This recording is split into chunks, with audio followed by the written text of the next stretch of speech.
Oh, hello. Good morning, good afternoon, good evening. How's everyone and their families doing? I hope you are all doing quite well. My apologies for the lateness. I got caught up with um, things. Um, so today, Sunday, is either freestyle or open discussion in terms of um, if people have questions or like bring up other matters to discuss. But I put abusers there because I want to talk about that in in general, not just one thing. Um, when it comes to abuse, not like a lot of people, it's a broadened topic, so one person cannot talk about it. Different platform, different people can come and talk about abusers, and then what are some of the things that we can do as human beings. It does not matter what gender you are, but abuse is not something that we need to be receptive to, no matter what. Now, when it comes to abuse, right? Nobody is born to be an abuser. Abusers are made, they are not born, right? And it's a behavior learned. Some individuals or some people, learn this behavior uh, when they do witness in their own families growing up.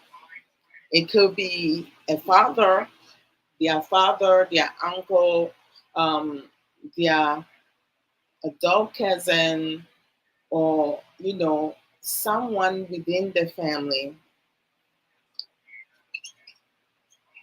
beating, kicking, shoving, slamming, starving, doing the unthinkable to either a female partner, either their mom, their aunt, their cousin, and so many others. Because when it comes to abuse now, high percentage of abusers are male. We do have some female abuser, but it has a small percentage of that. And it could be that the reason why we have small percentage of female abusers are because most male victims of abuse do not report the abuse because of embarrassment, stigmatism, being mocked, being laughed at, you know, um, and so forth. So they keep it um, behind closed door and they enjoy it. But on social media and some family home, some marital home, uh, most people do witness some females, baby's mama, wives, girlfriends being abused all around. Now, abuse comes with different type, right? Most of the time, it starts with verbal abuse, whereas you have the partner, they will call you names, they will say some hurtful words to you to break, because in order for them to get to the physical part, they need to break you first. They can't just start hitting you.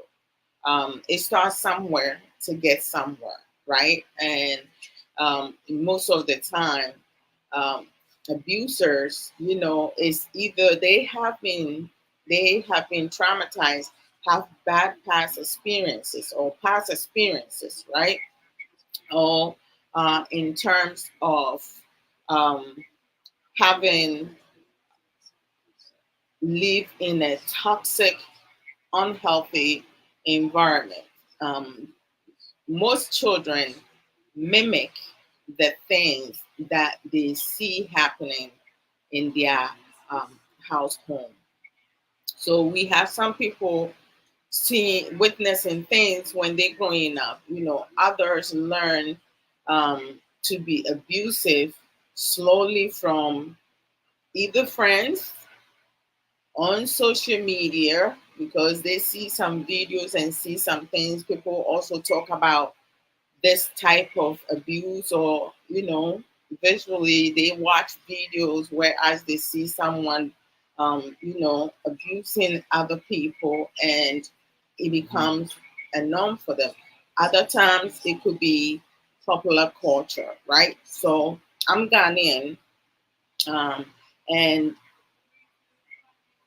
some Ghanaian men, you know beat their wives, beat their girlfriends. They And then you have some parents who flogged or beat their children.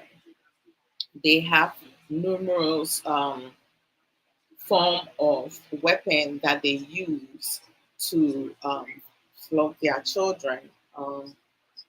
They use their hand, belt, a switch, um, what bamboo cane, and some mothers uses, or some female uses a flying pine, like anything they have in their hand that can cause harm to you. I'm sure most abusers don't think about the emotional and the psychological damage that they cause in their children, their partners, people that they harming, right? The only thing is that they're doing things to soothe themselves, to make themselves feel better. Because keep in mind, abusers are insecure, right? So they need to do something to be in control. So if you are a female partner who is independent and advocate for yourself, whenever they ask you to do something and you feel in your guts that this is something that will not benefit me, they do not want you to speak for yourself. They just want you to do it because they happen to be the superior, right? They love power over other people, and they will isolate you from your loved one, because one thing abusers are fearful of is for you, their victims, to have a support system. So before they can even go into the verbal abuse, name calling, labeling you, telling you what to wear, who you can talk to, who you can be friends with, where you can work, what you can eat, and so forth, they will make sure that people who cares for you are no longer around you. You're going to adapt, pushing everyone away. You're going to start lying for them to protect them. You're going to depend on them, the abuser, the one person, or the person who hurts you the most are the one that you're going to be receptive to and think, because once the verbal abuse starts, right, it's going to go into emotional and psychological. So it gets stuck up here. You see that person as your savior instead of your abuser. So when things get out of hands, right, you will start lying for them, because sometimes you may see someone with a black eye, right? Welcome everyone. With a black eye, and if you ask them what happened, they tell you they walk into a door. Has any of you seen a door with a hands or with a fist? Never. Most people do recognize when a friend of them, a family member, someone is being abused in their relationships and in their marriages. But if the victim does not break free or break that cycle by talking about it or reporting that to the authorities, there is nothing you and myself cannot do, because no matter what you tell the victim, if they cannot break away from their abuser, if they cannot walk away from their abusers, there's no point of you, the third wheel or the third person, to step in, because at the end of the day, you're going to be left out. Whatever you say to the victim, they're going to go and say it to their abusers, right? Even though they're going to report themselves, they do also recognize and is ready to receive the beatings at home, right? Abusers are weak people. They don't have any form of control of their emotions, their anger. You know, they know what they're doing. They know the harm that they're causing to their other um, to their other partner, their significant other, whatever you want to call it, or whomever they have under their control, right? They know. It's not like they do not know what they're doing. So popular culture, like, so as I was saying, in most Ghanaians, parents, husbands have a tendency of using their fist, using other form of abuse. Corporate punishment is abuse. Ain't nobody going to tell me anything different, because at times you have a family member. If you living with a family member or you living in a family home, anyone who any family member, even sometimes you may have some tenant living in your family home who can strike you because they feel like you did something that you're not supposed to, who will flog you. Some family members, not your parents, you may have your parents, and some family members flog you senselessly without you doing anything. Majority of them do not have the ability to sit a child down and have a constructive discussion or communication with a child to teach a child what is appropriate and what is not appropriate. So somebody explain to me, how is corporate punishment or when a parent discipline their child by flogging, what is the lesson from that? Because some people will say, well, for me, I flog my child because that's what I was raised, that's what I went through growing up. Was it a great feeling of you being flogged? What did you learn from that?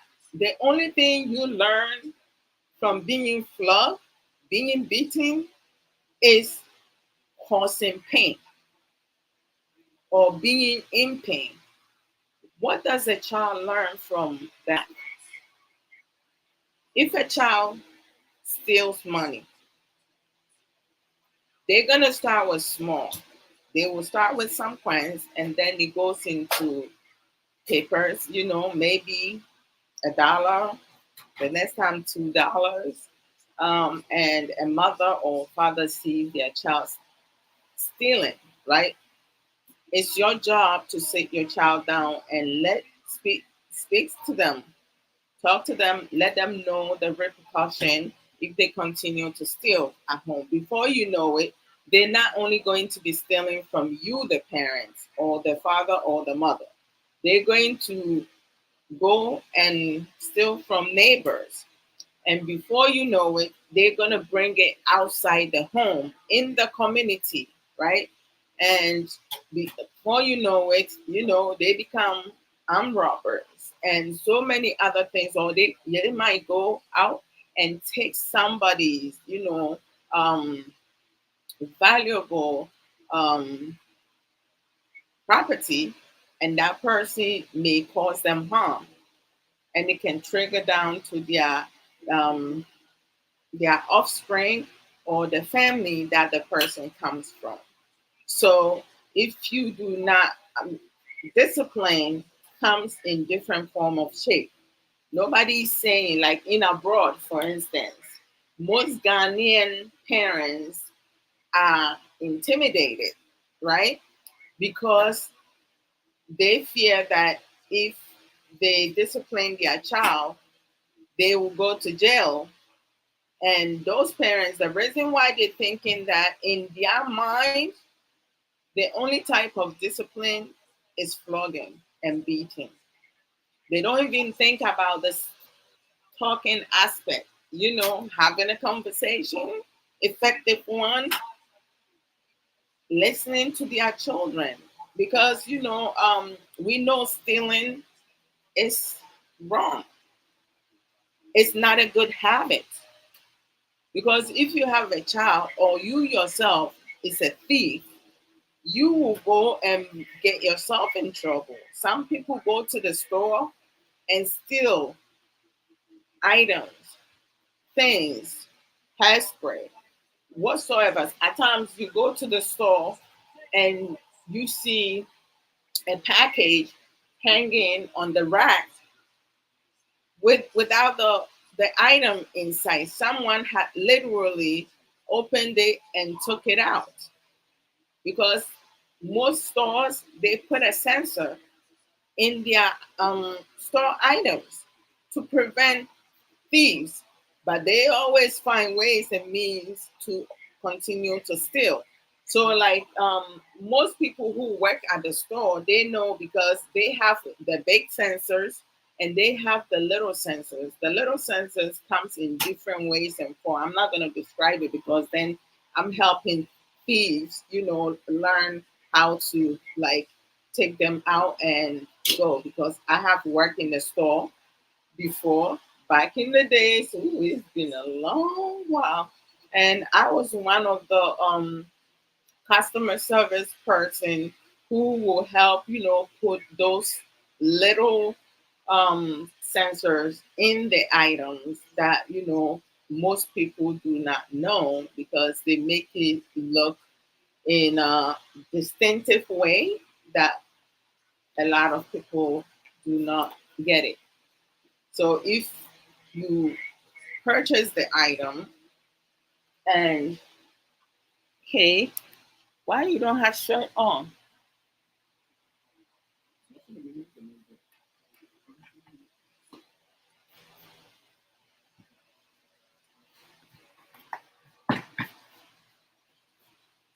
Why? It's it's tilted.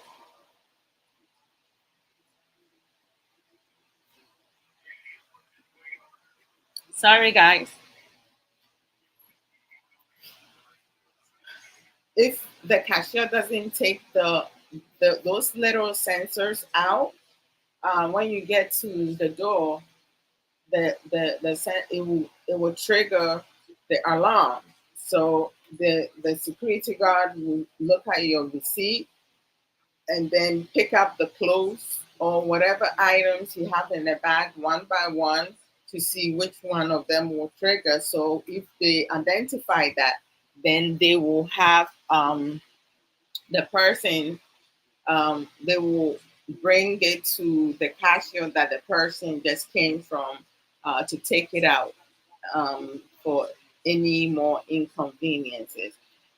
So, and at times, this abuse behavior is also learned from structural uh, iniquities, right, throughout our society, because a lot of some people are receptive to this type of, abuse. Um, you have people doing cyberbullying and all that crazy stuff. So, like, it go from isolation, verbal abuse, emotional abuse, psychological abuse, and then you go to the physical abuse, and then we have spiritual abuse, right?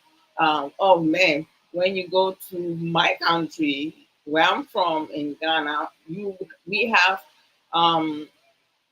some men of God. We have charlatans, those who use that leadership to abuse their, some of their members and stuff like that. And it makes it harder for the genuine ones, to do the work that they need to do.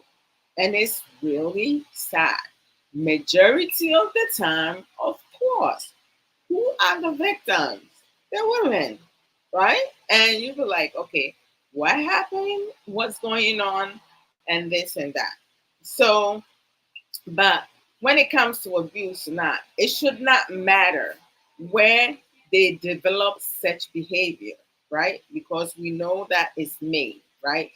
Those who um, are abusive, they are choosing to do so, and they could also choose not to do so, right? It's something that many people don't realize. Okay, let me see.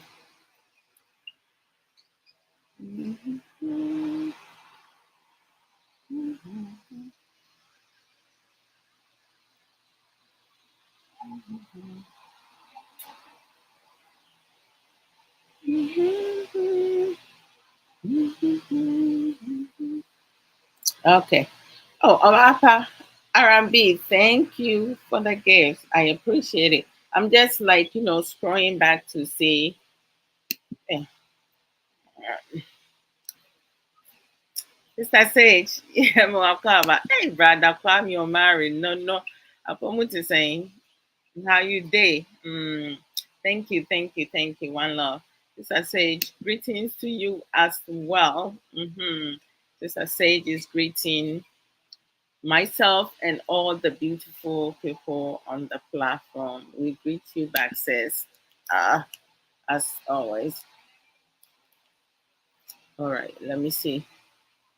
I just want to make sure I don't have any comment that I missed. Let me just scroll back and see.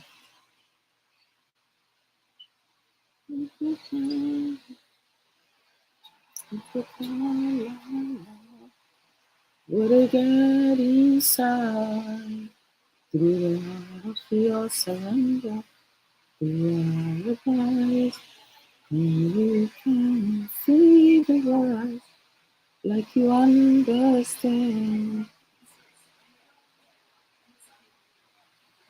But the power simply give yourself a chance. I know that you can feel a pulse of what time for the cause of sky. Okay, I don't have any comment or any questions. So, oh, by the way, happy new month, guys. I cannot believe we just started the year and we already in August. What the what the heck? Time flies so much. So, I was talking to one of my sisters. My sister, Arabi, um, and she informed me about. I saw. I originally saw a skit on TikTok, whereas you have small children, maybe age 10, 11, 12.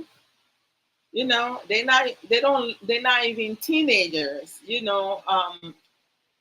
doing a skit of uh, an interview Delay did some years ago with the former boxer, or I don't even know if he's still permanent, boxers, if he's still boxing or like he no longer is boxing or whatever.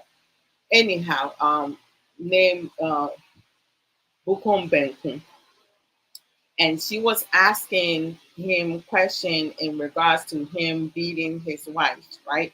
Because he discussed that anything you put in public, you giving people the opportunity to discuss you.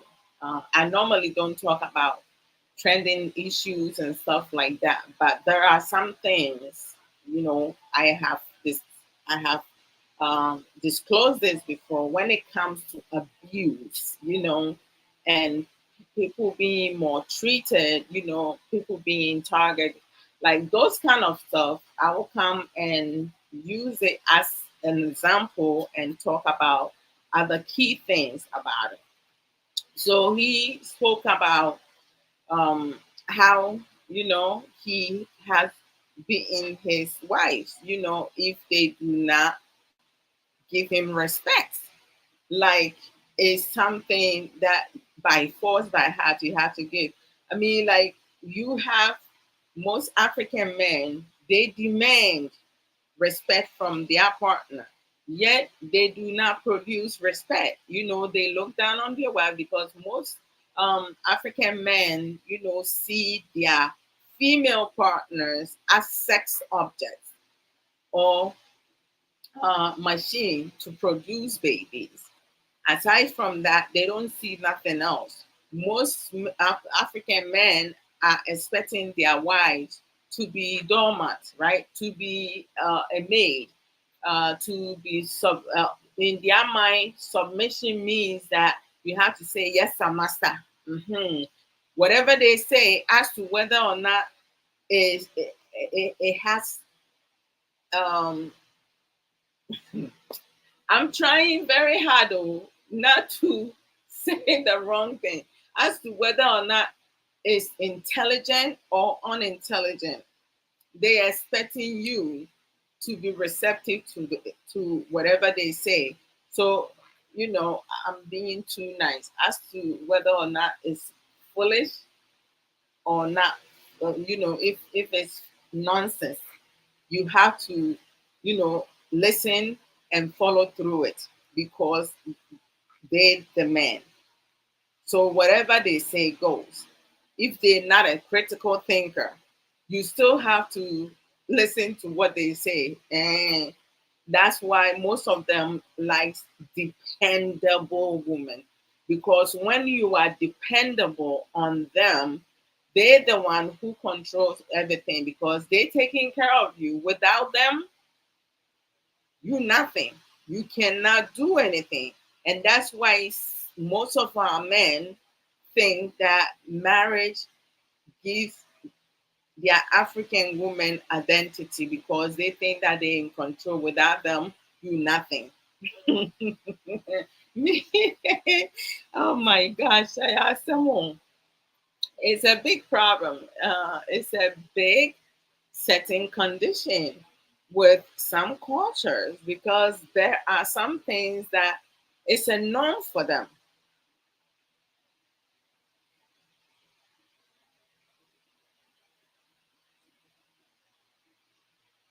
Hmm. We, well, I shouldn't say we because not all of us.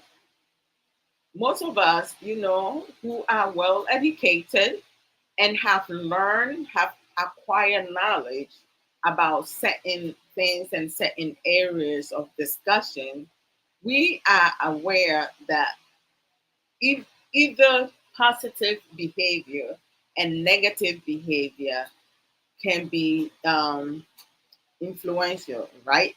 People can influence you based on what they discuss, how they go about it, how they explain things. Because if you lacking of knowledge and someone is speaking on your level and it makes sense to you, what do? You follow the person.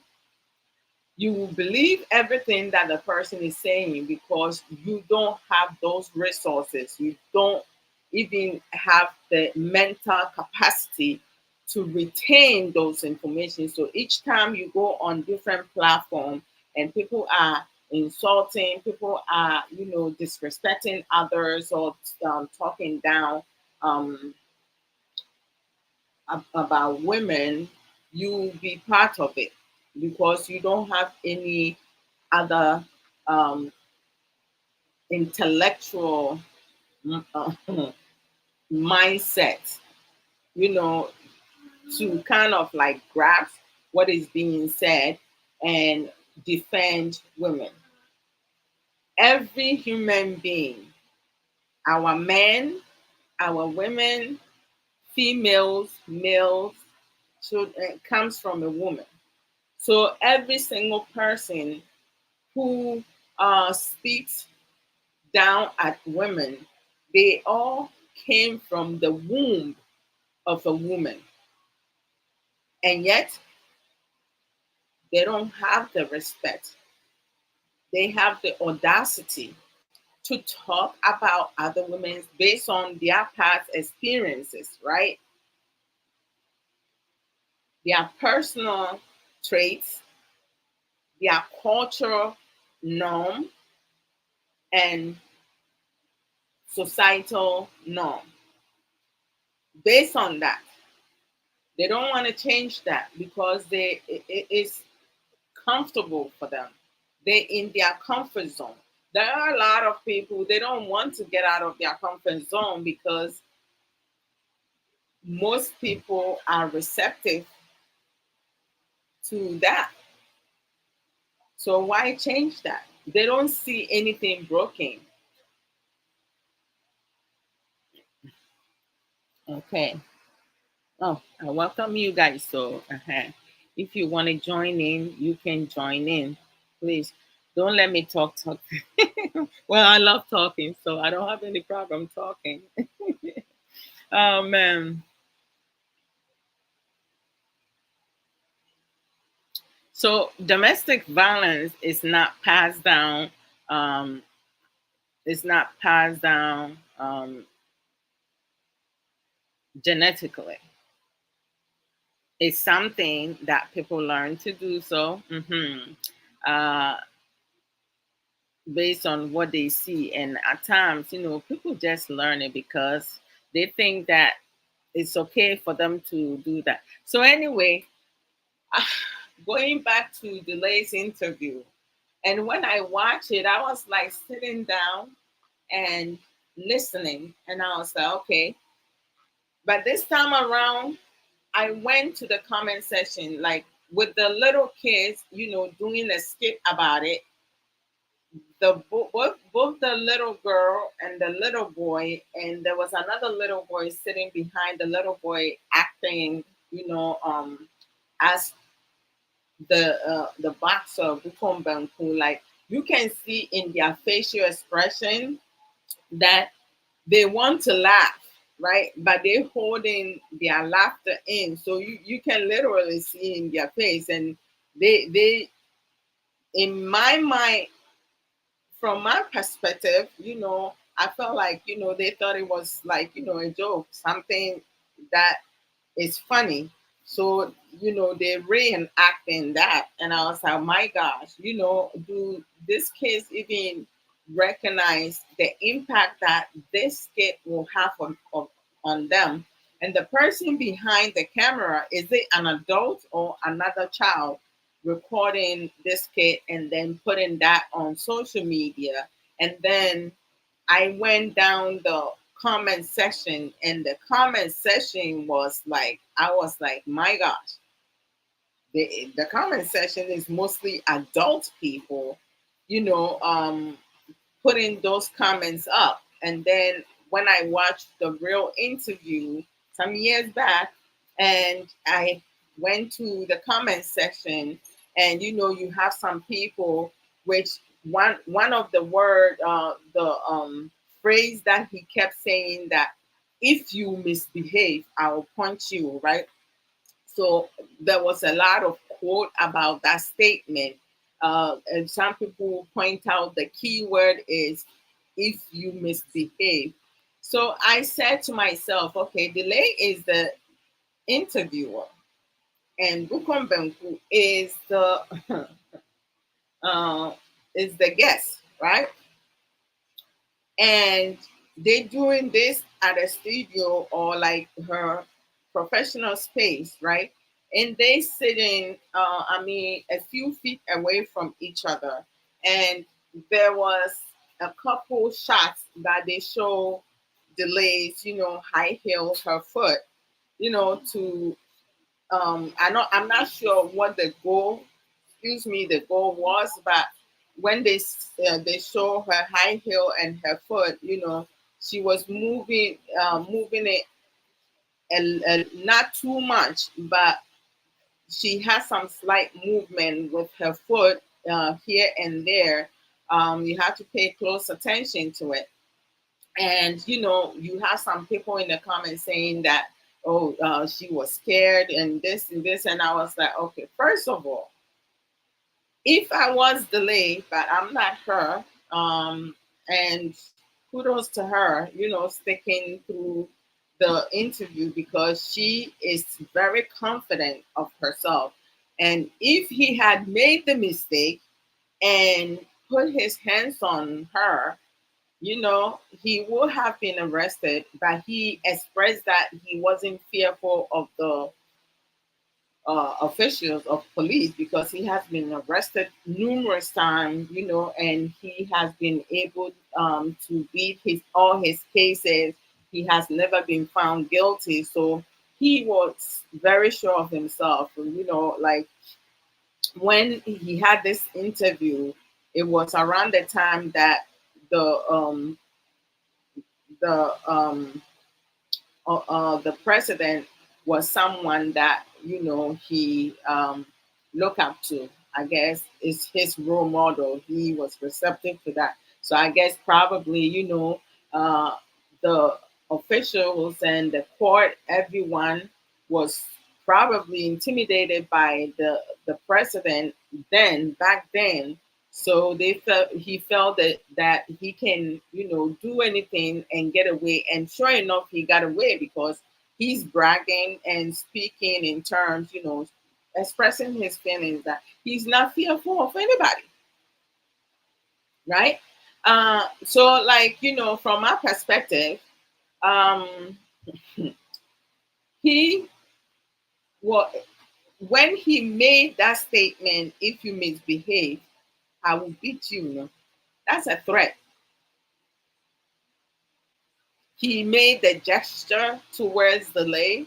That's a threat. That's a threat. It wasn't a funny thing. It shouldn't be condoned. People should not be clapping for him. People should not be, mocking delay. Like, and I was like, where are people's mind? You know, at times you have a child, they don't land on their head, but they end up being messed up because of what they are receptive to, the bullshit that they are receptive to, and the people that they interact with. And when they have a higher person on their corner, they start acting like they mad, that they don't have any type of common sense. Common sense is not so common. A lot of people do not have the ability to really see through things, um, observe things, process it, and hold other people accountable. Of here you are, being interviewed, and you are proud of telling people you are an abuser. And he mentioned that he only date people and marry people that comes from his hometown. He does not want to go outside his hometown, of course. And the critical thinker ones and the intelligent individuals, people, we know why he does not go outside of his people, because in go outside of your people and do something, because it's not every woman who will sit by and allow you to put your hands on them without them retaliating and making sure that you spend some time in jail. And then when you come back, you come and tell, say, if you misbehave, I'll beat you. The fact that he got away with it and he has a higher person backing him up and condoning what he was doing, because in their court, you know, the norms within their community, right, and their culture are receptive to a man putting their hands on a woman. Why he's not fighting people who are as strong as him and come and sit there and talk about, if you misbehave, I beat you? Because we people don't do that. Coward people do not do that. Insecure people do not do that. Their victims are always weaker than them. They go after those who cannot retaliate, those who cannot um, hit them back, those who cannot control them.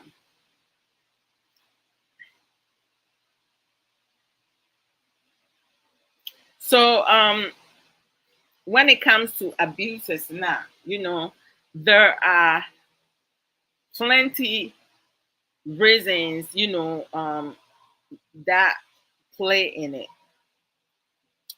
An abuser, they can link their feelings,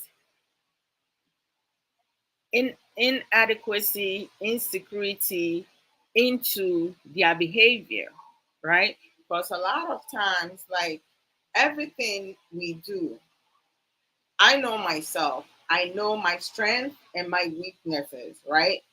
And every decision that I made based on my capacity or the knowledge that I have, I make decisions based on what I know, right?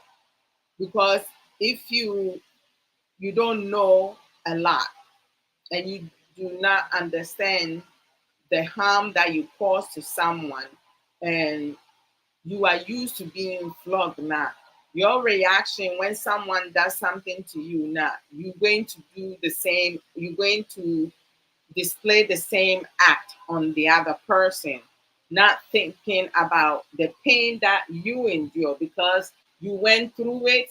You don't mind displaying that same pain on someone else, because now it's not you that who is receiving it, it's someone else. So let the person deal with the pain. You don't have any type of empathy towards that person because you really don't care, right? You don't care about the scar that you put on that person, the emotional effect that get have on the person, the psychological aspect. You don't think about it because it's not you, and you don't recognize that because you witnessed, someone within your family home, or um, some of your friends or other people have done it, and you witness and you have developed that. You don't know, you don't see what is wrong with you. You think that you correcting someone, right, instead of you abusing someone. And most times, you manipulate and you take your partner's, timidity, and you use that against them. Because why do victims mostly lie for their abusers? Love bombing, right? After they beat you, hit you, kick you, do whatsoever, Michael Jackson song. Michael Jackson used to think about some realistic songs style, but like him, he was talking about police brutality. But the um the round just fell in, you know. Let me see. Oh shoot. Oh, sorry. If I send you a request, it wasn't intentional. But if you like to join, that's good. Not more than welcome to come in. Um, oh, Ohima, you can hear me well. What do you mean? Is my voice muffled? Or what? I'm not sure. Can you bring your volume up? Maybe it's on your end, or you go back out and come back in. That will be good. If you want to join in, you can send a request and I'll bring you in. Please let me know. So I can hold on. Young Junior King. Oh, I love that name. That's a positive name. Okay. Arabi, thank you. Thank you. Let me see. When you see me like pausing, I'm just looking to see if there's any comments that I have missed. hmm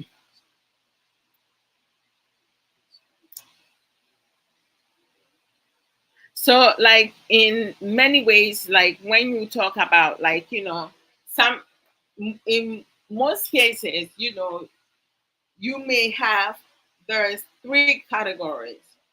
An abuser can either grow up, a witness, a child can either grow up. Sorry, a child can either grow up boss twin. Oh, thank you. I appreciate it. Mm, thanks. Much love. Boss twin twin. I like it. Okay. So in most cases, right, you have children who witness an abuse going on in their family home, marital home, and culture norm whatsoever. There are three different categories, in my personal opinion. They will grow up to be an abuser, become a victim, or be a neutral person, one who will change that setting, right, to be the best and better parent. Thank you, Boston. I appreciate that. One love. They will make sure that what they endure growing up, they will not repeat that. They will not inflict that type of pain, suffering on their children and on other people. So it's like we all know where we at, right? I feel anyone who was born in Ghana, who is Ghanaian, everybody have um, their own opinion, feelings, and I guess their experiences. But like, if you are Ghanaian, every single person, maybe now it has changed. I don't know, but in my era, I was born in the 70s. So, um, living with some family members, I was flogged senselessly. I did not learn anything productive um, from being flogged because the uncle who used to flog me, he, even though he was an educated person, he did not have the mental capacity to sit me down as a child, right? As an adolescent child into my teenage years to teach me coping skills to help me from whatever my wrongdoing was. Because most of the flogging was based on what others said, right? He did not even take the time to investigate if it was true or not. And when I deny it, they will put that on me and say, um, every liar will deny ever doing X, Y, and Z. I wasn't a liar. I was speaking the truth, but they labeled me with that, right? Growing up in that toxic, unhealthy environment, what I learned within that 5.5 years was pain, how to endure pain, grief, feeling alone, like I didn't have anyone who will protect me from um, from them, who look out for me. There were days and nights, months and years that I went to bed being hungry. Oh, Boss Twin Twin, thank you so much. I appreciate you. Thank you for the gift. I went hungry. Can you imagine going to bed hungry? Even though you were given food, I wasn't used to eating with other people because when I lived with my mom after my father traveled abroad, we, my siblings and I, my older sister and myself, my younger brother, um, and our last born was in the stomach thing when my father traveled. Um, we eat our food individually. That's how I grew up, eating on my own. Like when I came to US, I have my own food. I ate individually. So like we went from eating on your own to eating with cousins and nieces together. And the way these people eat, they eat like cavemen.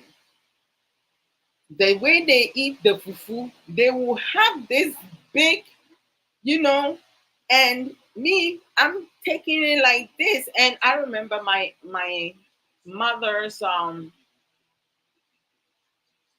my grandmother's sister, who's I guess my grand aunt, right? Uh-huh. She used to tell me I have to um eat faster and take bigger fufu. And I was afraid that if it's too big I will get choked, right? And I wasn't used to eating fast because I was afraid I would get choked because I come from a home, my mom was a nurse, so she always talked to us about slowing down when you're eating. So like what I have been taught, that's how I was eating.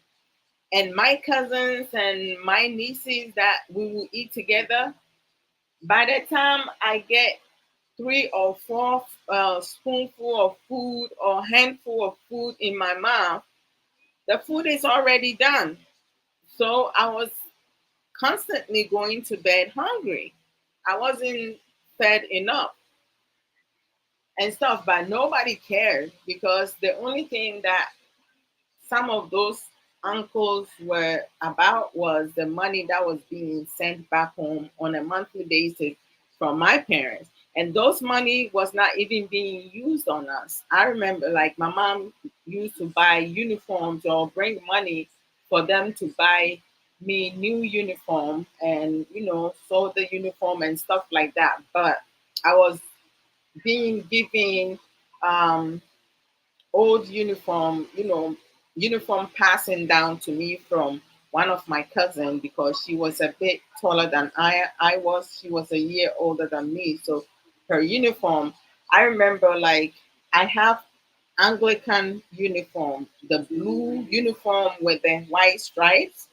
When I left Kumasi to Oda, so I went to Anglican school up until my uniform started falling apart. So instead of this uncle who used to flog me buying me a new uniform, he passed down my cousin's uniform who was going to school in Presby. So because he wouldn't buy me a new uniform, he transferred me from Anglican to Presby school just for him to pass down an old uniform to me, right? Sometimes when you think about things, you'll be like, oh my gosh, can you like imagine this? So, as to whether or not the school I was in was more beneficial for me, he transferred me to a new school, and the transition was very difficult for me. It wasn't easy because I was used to the structure of the school that I was attending, Anglican, um, and how the teachers would teach us was completely different from the new school that he transferred me to, just to avoid having to buy me spend money. That it wasn't him, it wasn't his money, it was my parents' money that they sent to them to take care of us, but he was using that money for his infidelity, eating big. Like I remember, like in the evening, his food, his soup, the meat. Hey, you can't hardly even see the soup. Oh. The meat his wife will carry for him to eat. That man enjoyed himself. Oh. He enjoyed himself with my parents' hardcore work money. Eh? He, oh my God, he enjoyed his mouth and his waist too. Like that man lived the life, you know, spending other people's money, not his own.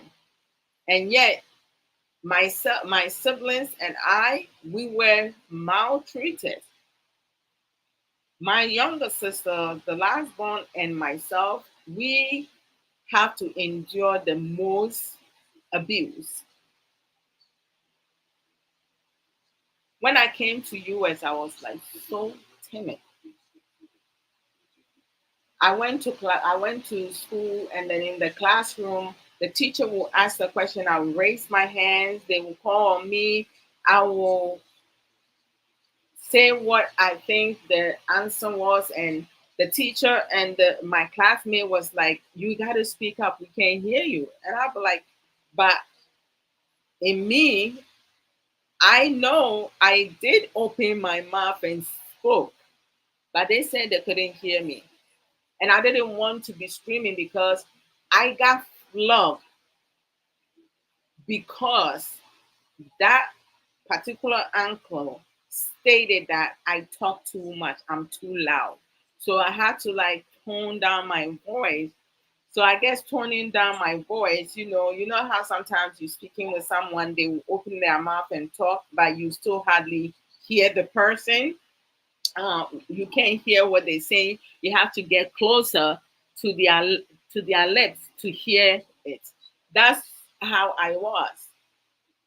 I was like so timid. I mean, my first and second year in high school, I was bullied. And the reason why I was bullied because I was timid, and I mean, I was an easy target. And I mean, like in a different country, I didn't know what to do. And then when in US, when someone is saying bye, in Ghana I was used to just waving.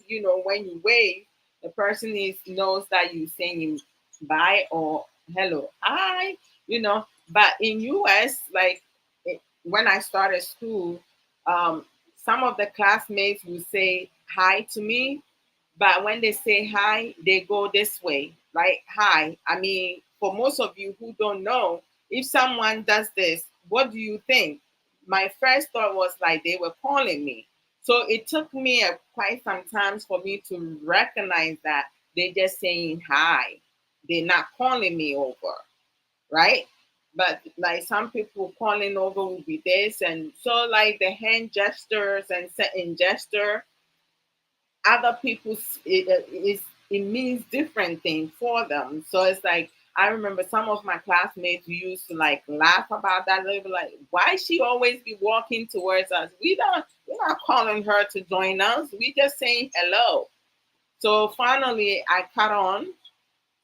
Oh, boss women, how are you? Thank you so much. I truly appreciate it.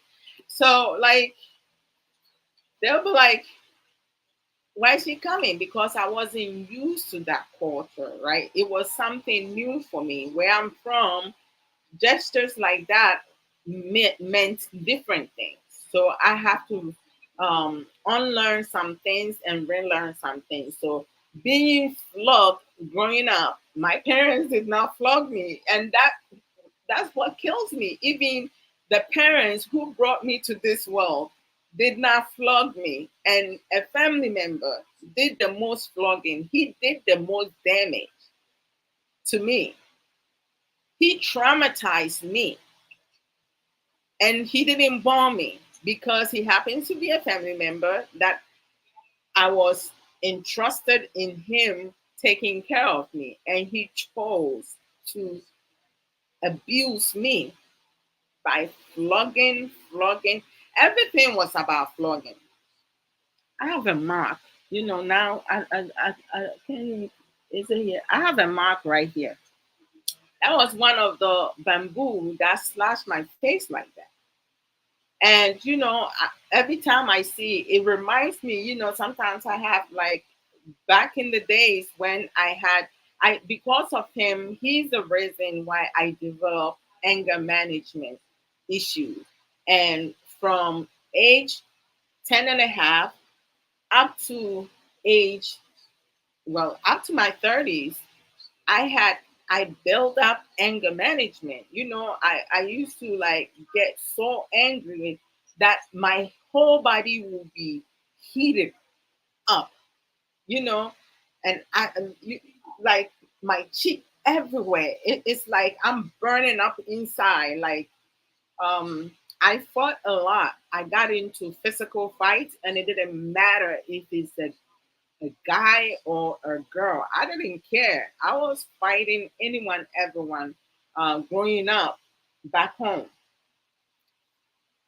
and I was strong. I mean, there wasn't any fight that I got into it that I got beaten. I didn't. I remember when I came, my family traveled to Oda, and there was this guy in the neighborhood. I don't know if he has like some type of crush on me or like he just personally did not like me. We went to fetch some water from the well because the tap water was turned off. So the bucket that I was carrying on my head, this guy came out of nowhere and he pushed off the bucket off my head so the water spilled.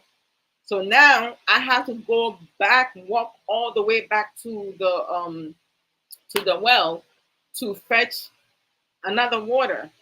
And when he did that, he started laughing, and I had just come to that place, so he didn't know me well. I guess he's been bullying a lot of girls over there, and they will cry and do whatever. So once I realized what he did, that he did it intentionally, I put my hands to my waist. I walk up to him and hit his bucket off his head too. So the two of us can go back and fetch another water. He was dumbfounded because he was like, "How dare you?" And I was like, how dare me? How dare you?" And then he was like, "You know what? I'm going to give a piece of mama." I was like, "Bring it on." You know, I wasn't fighting like girls. You know, I will make a fist and wait for you, and I will use every if I have to kick, if I have to punch, it didn't matter to me. I will fight. I developed very late, so I wasn't worried about someone hitting my chest because there was nothing there. So, he and we got into a physical fight. And some of my cousins, because we were closer to our home, went and called one of my older cousins, a guy. So two of them, they ran out and they came. When they came, this dude and I was like, punching, punching. And then one of my cousins grabbed me and literally picked me up off the floor to put me behind him. And when he put me behind him, I was trying to go around him to come and continue fighting this dude because I wanted to teach him a lesson for him to like pick on me and bully me because I wasn't going to have him had it easy. So the next time he sees me, he's going to go the other way. He's not going to pick on me. And my other cousin was holding him back. So like my cousin Brian, he realized that I wasn't going to stay put. So he just stood behind me and grabbed me in the air. So I was like, let me go. I'm kicking my foot, my hands, I was like, let me go. I'm going to beat the shit out of him. I was like so heated because this dude, so I explained to my cousins what happened, that I was almost home. This dude just, shoved the bucket out of my head and my water spilled. So I shoved his, I pushed his, and his spilled. So we both going to go to the well and get new water. So how they resolved it, and the guy was pissed off. He had to go get two buckets of water and bring both of them to where we started fighting because he was the reason why my water spilled. And he didn't like it. He was like, my cousins were being unfair. And they were like, and when I think about it, that was a fair accountability because I did not just come and push your things. You did something to me and I retaliated. I mean, it wasn't a good thing. I shouldn't have done that. But as a 11-year-old, 12-year-old, that was the only way that I can stand up for myself. So after that day, that young man, when he sees me coming from here, he will go the other way around. If he will come the same way, he will pretend like he doesn't see me. Since then, nobody picked a fight with me ever in that neighborhood. No one tempted like, and if you dare touch my younger sister, oh, you're gonna have it. I will come and slap the shit out of you because that's all I knew.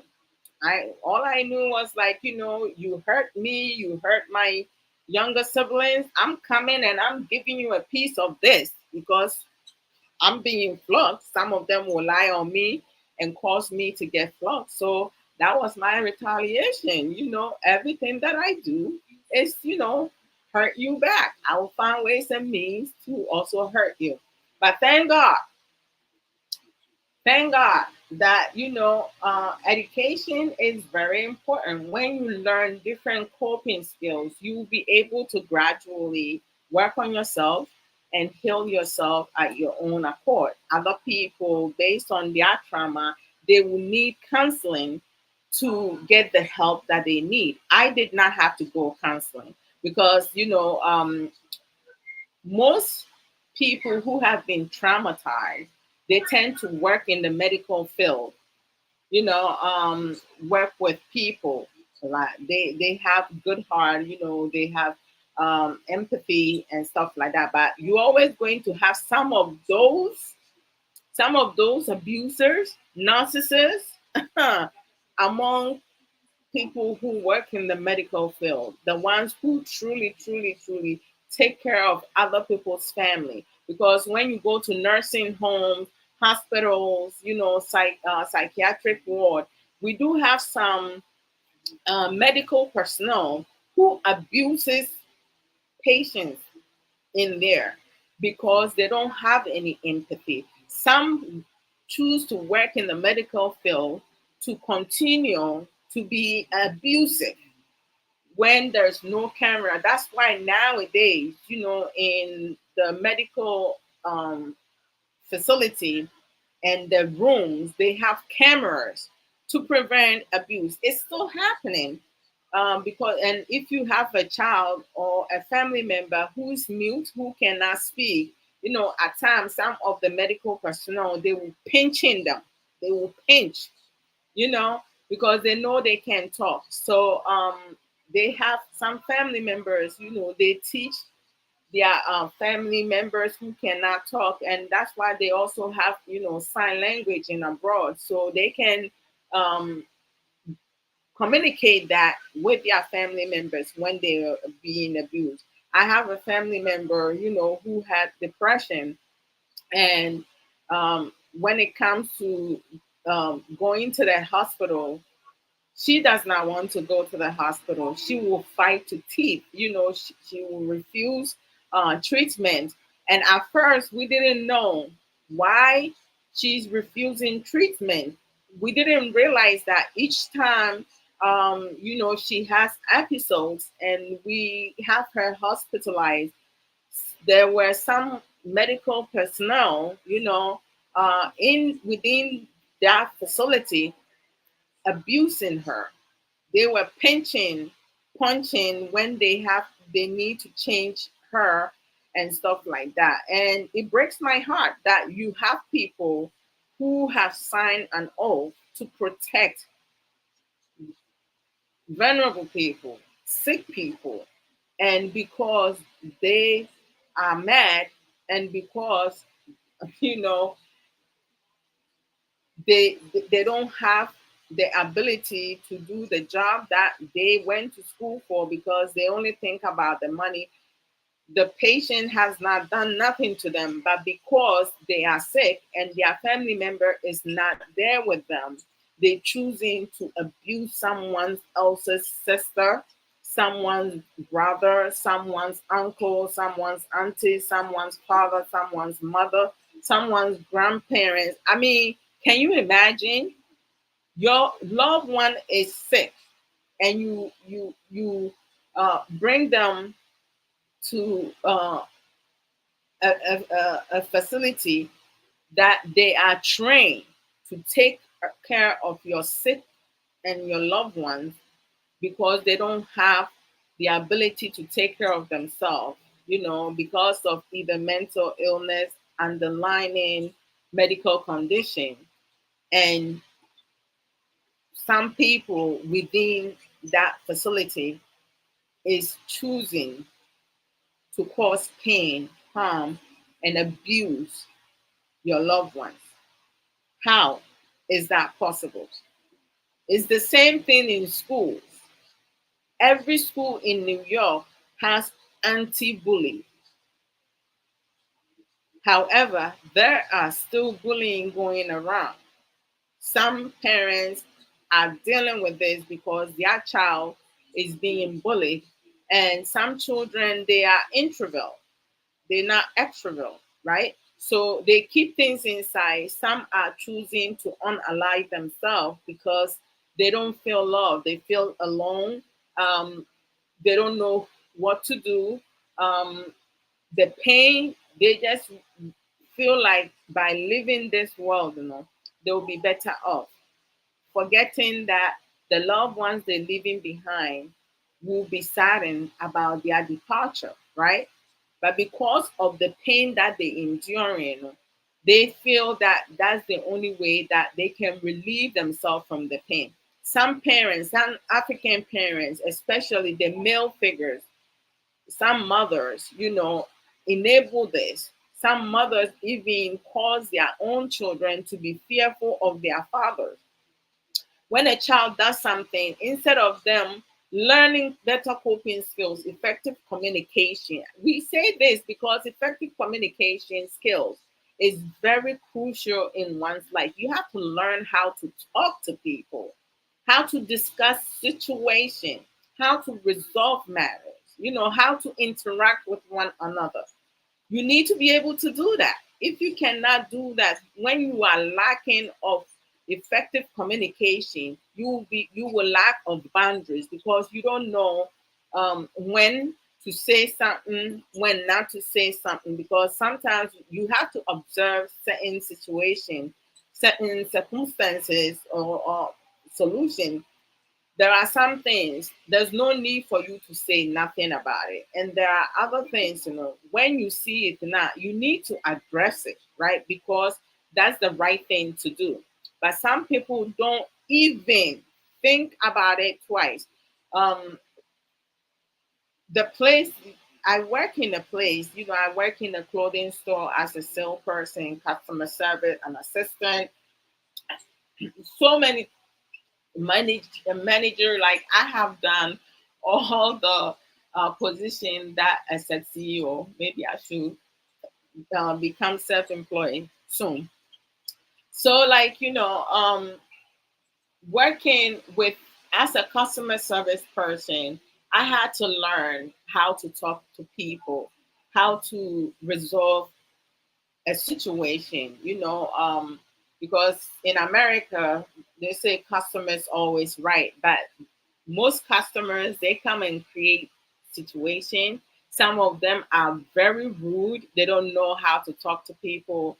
US is one of the countries that, when it comes to the African community, cursing, the F bomb is something. Some people cannot speak one sentence without bringing the F bomb in there. They will keep talking, saying stuff, like that. Very disrespectful. And then you have some people who are very well educated. They're able to articulate things and speak to you respectfully, because some people look down at certain customer service people, and some customer service people are very rude because they come from the same tree, right? So when you talk to someone, you always need to be the person who stays calm, right? And just listen to the what the person says. Even if the person is cursing and being disrespectful, allow them to vent, because sometimes they are so some people get upset because their relationship is not going well. They come from a toxic home environment, unhealthy environment. The people that they interact with, they don't know better. They have this negative vibes. Just have the person talk. And if you feel that the situation you cannot handle yourself, feel free to get a supervisor, a manager, page a manager to come to assist you to deal with that customers, because some people, they don't have the patience to listen to you first.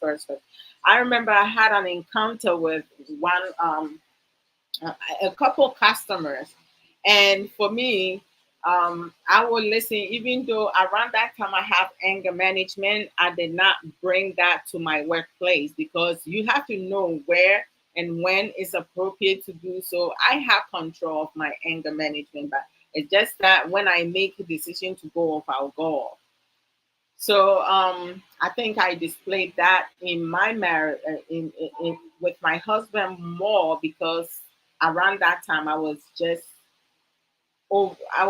fed up with a lot of things before I met my husband, based on my um, uh, unsuccessful past relationship. Mhm.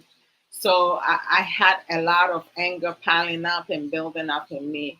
So I have a couple instances where customers, came, and sometimes they will have an item being run twice, so they need to get a refund for that. I will do the refund, and sometimes also, like, they will have like a damage and they will want like a discount, but I need to get my superior, my supervisor, to get and approve it. I can't do it, and some of them will be so rude. One time I have a customer, using the S bomb on me, and after she was done, so I was like, I think that was the first time that I really, I said to the customer, I was like, my apologies for you being upset about something that one of the cashiers, you know, um, did. I don't believe it's intentional. And again, I apologize for that. As much as you are upset, I'm going to ask you to refrain and mind your words, because telling someone they are stupid, meanwhile, I have not yelled at you, I have not disrespect you, I have not looked down on you. I stood here and listened to every single thing that you said to me. I paid a manager to come and assist with this situation. At what point did I go wrong? Right? And from everything that I know, people tend to project their own personality on others. I was sarcastic, I threw her a shade because, you know, it takes a stupid person to know that another person is stupid. I didn't say it straight out, but she got it, because people who insult, they know when you throw shade or you being sarcastic. So she was like, "What did you say? Did you call me stupid?" I was like, "Ma'am, there's a camera right there. If my supervisor reviewed this camera, he or she will not hear me saying that you're stupid. But I'm just reminding you that what you said, you cannot just insult people because you are unhappy about what transpired, right? Because I haven't said anything to you, but you can just come and insult me like that. I know customers are always right, because I have been in that position. When I leave my workplace and go to somebody else's store to buy something, I'm no longer an employee, I'm a customer. So if something happens and I complain about it, I'm in the same position. So I know how to play both roles, right? So she was throwing temper tantrum because I let her know. I mean, I threw her word back in her face. It's not like I'm wrong, but I wasn't just going to stand there and have someone insult me. Meanwhile, I have not done nothing. So you have to be mindful of your words that you say to people, because we are human beings. Just because someone is working a low grade job, it doesn't mean the person is not a human being. You have to treat people, because if you don't have people doing other jobs now, and you see yourself high up here, who's gonna do those dirty jobs for you? By the time, like, you're not going to do it. So in time, if you don't have people doing that, what's going to happen? Everything is going to come out. So it was, I mean, that was my first experience having to deal with a rude customer. And I remember she came to the clothing store a couple of times, because I was, as an assistant, at times, sometimes when there's a longer line, I will go and bring up some items, be a cashier also. I was doing multitasking in the store. At times I would go on the floor, the sweaters we used to put on the table, like, and folding clothes. Most of the time, I kind of learn those life skills. So it's like now when I do my laundry or my kids' laundry or my husband's laundry, I would just hold the shirt in the air, fold it, and then fold it. I don't even need to put it on the table. I can fold clothes out in the air and fold it nicely and put it away and stuff like that. So when you do different type of jobs, you learn a lot of things. And then, I transitioned from working in the clothing store. I even, before I work in the clothing store, I used to like go to um supermarket, and I will bag customers, um grocery items, and then they will give me tips. At the end of the day, I will give the cashiers the coins that customers will tip me because of bagging their grocery and stuff. And then through that, the store, they kind of got accustomed to me being there. So I applied for a cashier job. They hire me. I started doing cashiering, and then When I went to college, I got the clothing store. So from the clothing store, I did volunteer work in a nursing home. Like a lot of elderly. Some of them don't have families, so they very lonely. So I'll go over there, and then I will sit with them. Sometimes I will take some of them out for a walk, and sometimes I will help feed them. And then when they need to take their medication, I will transition them from their room, from because some of them tend to want to walk. At times we will go to the lunch, and then the nurse will come over there and administrate their medication, and then they will have to sit around for some time because they can't just walk off. They need to relax and calm down before you take them out, because they want to make sure that they don't have any type any tantrums or any incidents. If it's a patient who tends to fall, mostly, we use a wheelchair for them to, to kind of wheel them around and stuff like that. So once I did the volunteer work, working in a nursing home, I was able to get a job at a residential, with individuals with different disabilities. Some of them, like the cottage that I worked in, was individuals with aggression behavior. I'm 5'3". I'm not a big person, and I'm not so little, but some of the individuals were like very tall and big, but they came around to be protective of me. When new individuals comes around, they be like, "Do not mess with Mr. Mill." Like, they were very respectful because I was respectful to them, and I talked to them. I let them know I'm there to help. I'm not there to harm them. I'm not there to hurt them. I listen to their disliking, and I try my very best. And in order for them to get reward, and they don't get reward for everything. Sometimes the reward will be with good behavior, safe behavior. They get to go on trips to the movies, to ice skating, to Six Flags, to so many other places. But if you display any type of aggression, of course, if you're not being safe, you're not going to be taken out in the community and stuff like that.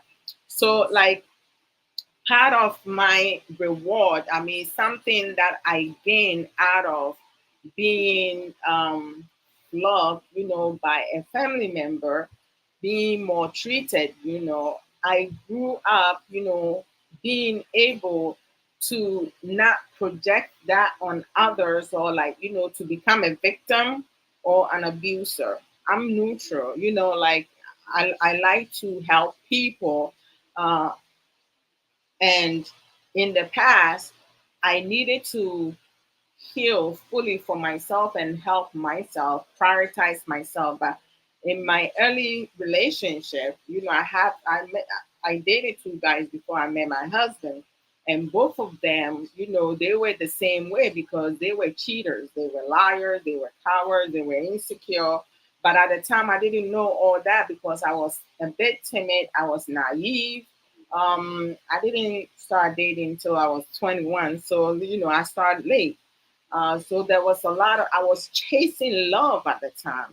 And most times, some people, fall into an abusive relationship and toxic relationship because they don't have any self love for themselves. They normally are chasing love. They want to be accepted. They want to be loved. They want to belong. So they will do anything to fit into that societal norm. So the people that they allow in their circle of friends are all damaged, right? They all carry baggages, and they identify themselves with them. So because that's what they grew up, witnessing witnessing, or like they have been in relationships, or in a household that have that type of environment, so they are comfortable over there.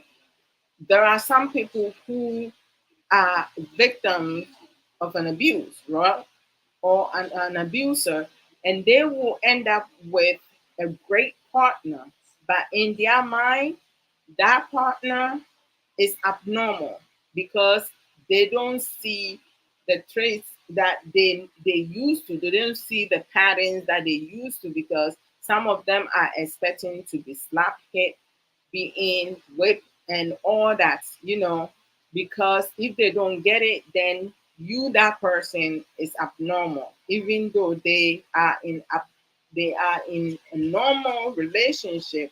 They don't see that, they see that as abnormal, but they go to relationship and marriages commitment, who the person is abusing them, they see that as normal. So it's either you become the abuser, the victim, or you go the other way. You help yourself heal, and you become the loving, caring, general person who cares for yourself and other people. So the goal to break the cycle of an abuser, you need to learn to love yourself. You need to do self care. You need to learn self restraint. You need to be able to build your self confidence. You need to feel secure. You need to learn to be independent. You need to learn to respect yourself. You need to learn to value your whole being. Do not change yourself for other people, because we have people who does not care for you, but because you are receptive to whatever they give you, they're not going to change themselves for better. They're gonna get worse, because if someone tells you you ugly, right, and you start believing that you ugly, what comes next? You will likely possible start thinking about either having a surgery to fix your nose, your mouth, your cheek, your forehead, your ears. Like you're going to change some type of something in your face, right? And you have some women who have dark skin, and then we have some men who associate beauty with light skinned people, but that's not true at all. That's not true. People with caramel skin, brown skin, dark skin, we all beautiful. We are all unique, right? But some women, because they lacking of security, self confidence of themselves, they're going to start bleaching just to soothe a man, right? Not for themselves. They don't do all these changes for themselves. You have some women who will have breast implant, enlarge their breasts, do a liposuction, uh, bigger heads, big buttocks, not for themselves, but for a man. I had a friend, and I have told this story many times, and I'll continue to speak about it. I have a schoolmate, and she was very beautiful. I mean, she didn't develop early. She had smaller breasts, but she had a nice, beautiful shape, dark skin. Oh my gosh, her skin was so beautiful, and she started in college. She started dating this guy, and they dated for a couple years. And one time she came to school, she didn't look herself. Um, and I asked, we were talking. I was like, "Why are you so quiet?" And she tells me that her boyfriend had mentioned to her that he likes a woman with big breasts. So as I was sitting there and thinking, I was like, "Well, your boyfriend did know of you having smaller breasts, yet he came and asked you out, asked to and started dating you. So why didn't he have a problem back then? But now he's saying all this." And she was like, she doesn't know, but she loves him.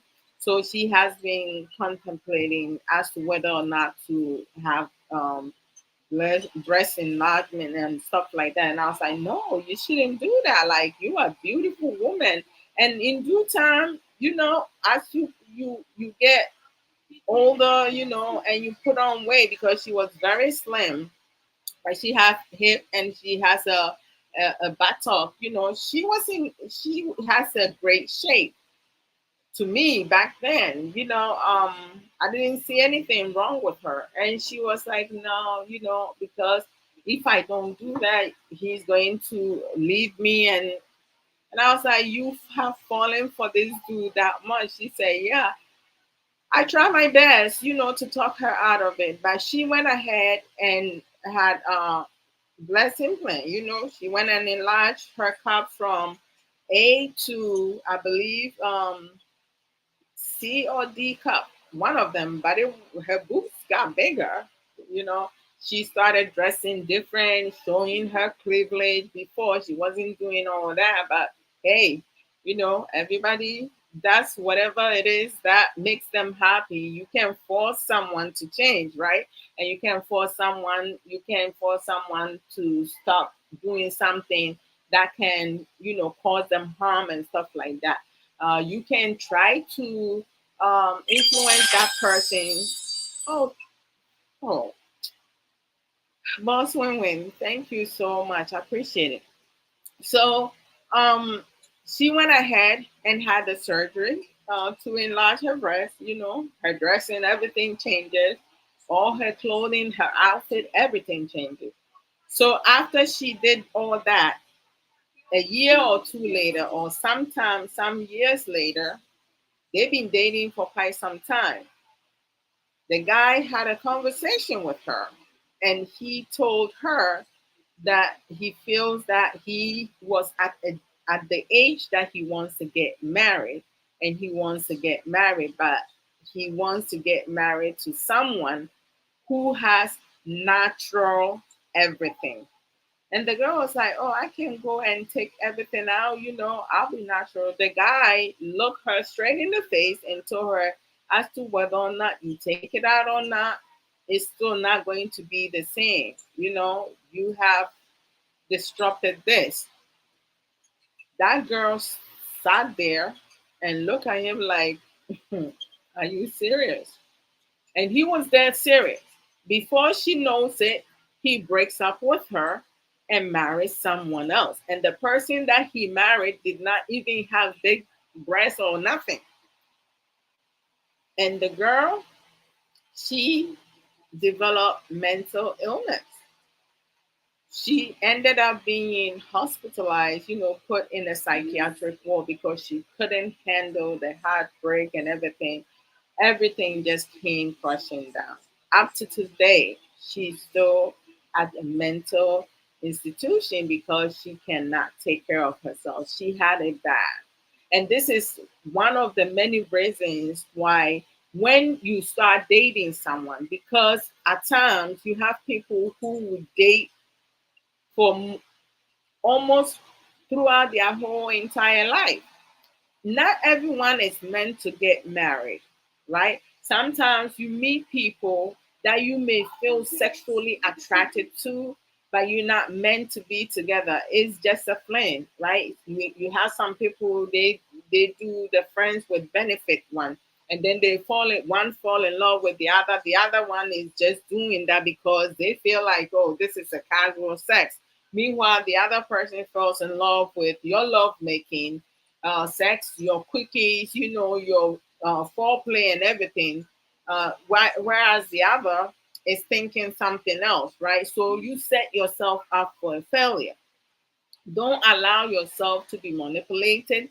Don't put yourself in situations where as you being a victim or you become an abuser. It's not right for one to restrict another person of their own free will, right? Human beings are not meant to be controlled. We need to learn to coexist and, support, love, care for each other. We need to be committed, right? And when you love someone, you love the person with all your heart, right? or if you have been hurt before you get into another relationship, make sure that you are fully healed. A lot of people don't take time to heal. They jump from one relationship to another because in their mind they're thinking, well, I need to get someone to be with, and they feel that being with another person will help them um, get over their excess or like help them be able to heal. No, you're doing it wrong. Take time for yourself. Prioritize your mental health, your physical well-being, your mental well-being. Everything, you have to put everything in the basket, but you put yourself first. Do not just sit around expecting your parents, your friends, your siblings, the government to support you, to help you heal. Everything stems on us, right? So when you have people boldly speaking in terms of they beat their wives, they beat their partners, they in control. Those people are narcissists.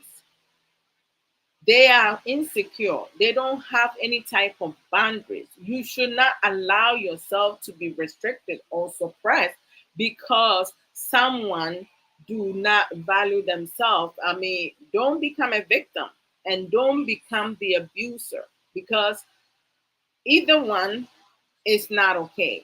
You have people go in their grave early because they love the wrong person. Relationship, I mean, human needs human, right?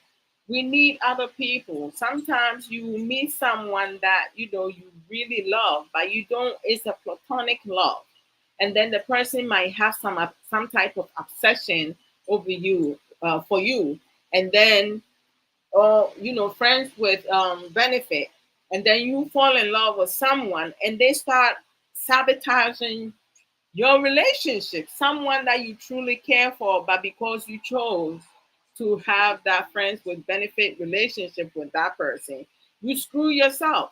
Don't go and blame someone else or blame yourself for your poor decision. There are so many things that we do in life. We don't even sit to think through, why the heck did I make this decision? I shouldn't have done this. I shouldn't have done that. But I could have, I would have, I shouldn't have. That does not fix the problem. Mistakes will be made in each and every one of us, our lives. But when you learn from your mistakes and you do not repeat that, right? Some of us have patterns. Some people, they move from one abusive relationship to another, to another, to another. Before they know it, they get on a life, right? Some people fall from being a victim, leave and become a victim again, and a victim again. Before they know it, they're gone. And then you have those who will lie for the abusers because they are dependable, right? Yes, we do have some independent women who do not have any respect whatsoever for their male partner. It's wrong. I personally don't feel, like if a woman makes more money than a man, a man is a man. A woman can never be a man. There is a distinctive difference between a male person and a female. When it comes to uh, intelligence, some females are smarter than some males. That's a fact. Some of us are more unique. Some women are geniuses, and we have some men who are geniuses, right? But when it comes to the physical aspect, everybody knows. Everybody who has a common sense that function productively knows that males are stronger than females. Yeah, you may have a female, one or two, a small percentage, maybe 2% of the females who are very strong. They are masculine, right? That's how they were born. But you will have 99.9% of males who are stronger than women. That's a fact. There's no ifs and buts about it. So there are, in different area, women have their strength in some areas, and men have their strength. No man can carry a child in their womb.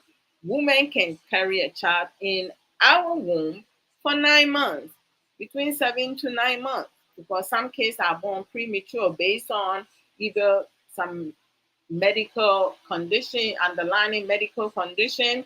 They can carry to full term, or like, because of stress, and toxic environment, they end up, having their child earlier than supposed to. Like, it happens.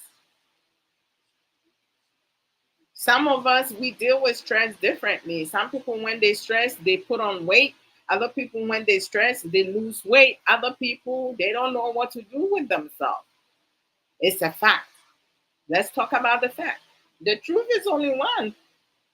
It cannot be, tweaked here and there. A lot of people do not want to hear the truth. They want to be lied to. For me, and I say this all the time because it's a fact. People who speaks the truth to you are the ones who cares for us. Your friend, your family member, your partner who speaks the truth to you, that you don't do well in this area, but you do well in this area, it's gonna hurt. But be receptive to it. Think through it. Start working on yourself because that person cares for you.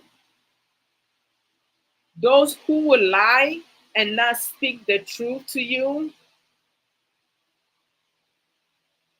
they don't want the best for you. They don't want you to succeed.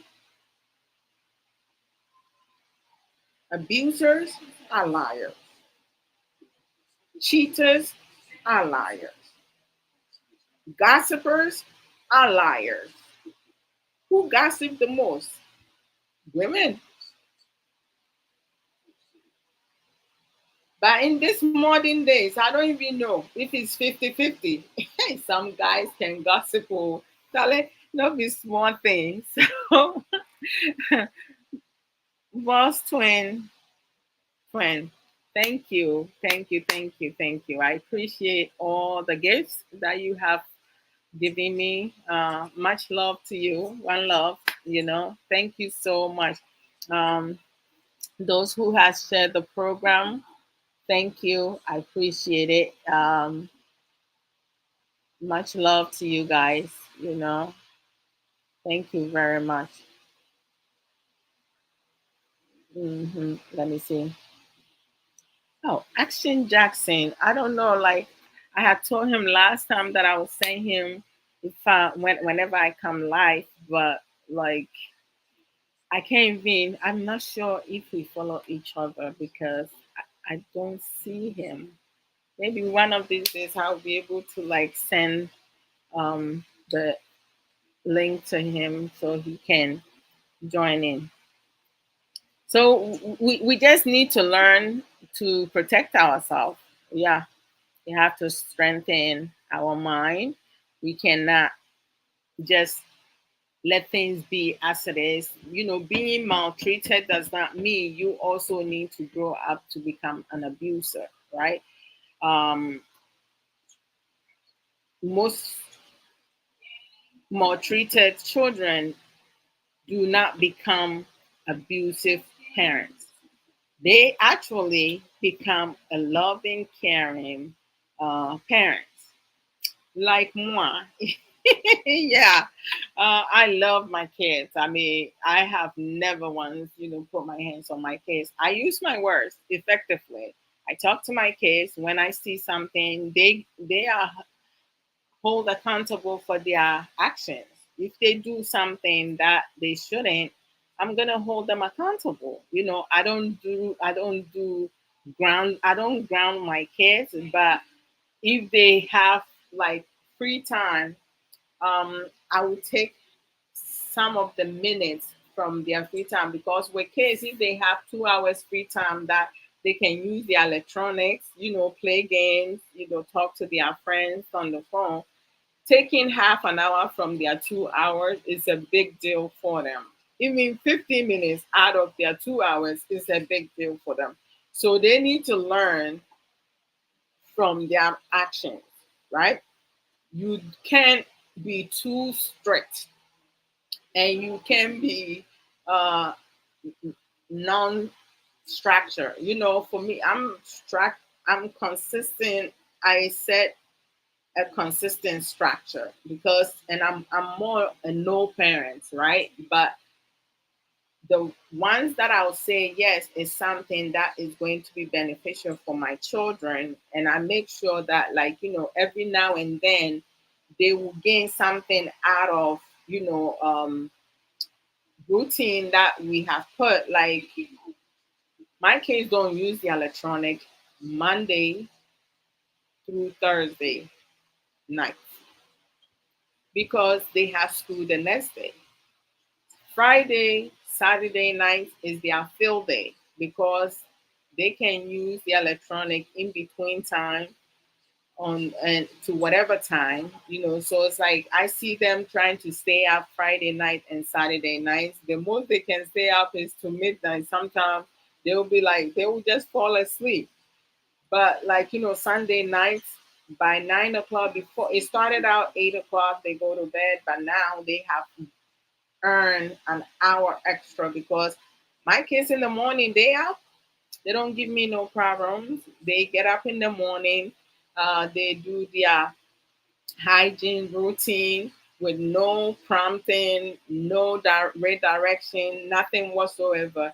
Their clothes are ironed by me or their father, and it's lay up. Once they finish, they eat their breakfast, and then get ready, go get dressed, and then I drop them off at school. So it's a routine that every morning they finish, they complete that. So I don't need to, like, reprimand them and stuff like that.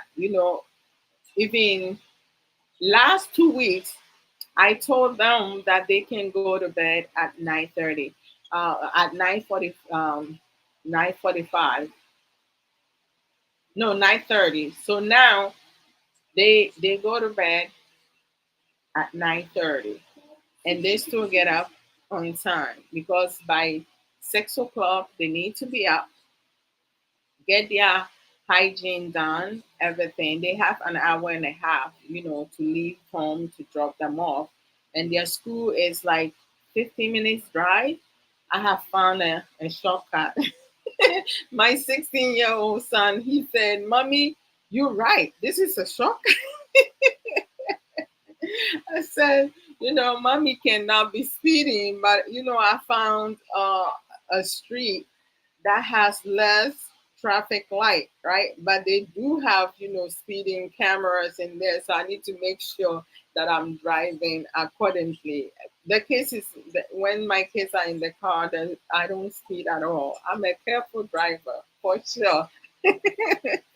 I behave myself, I go by the rules. I don't break the rules. Okay, so when it comes to abuse people, right, we shouldn't condone that.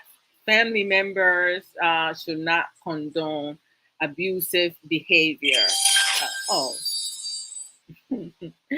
boss twin, twin, thank you. You are incredible, like amazing.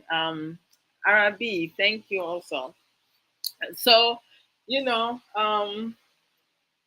we have to do better. You have to hold people accountable.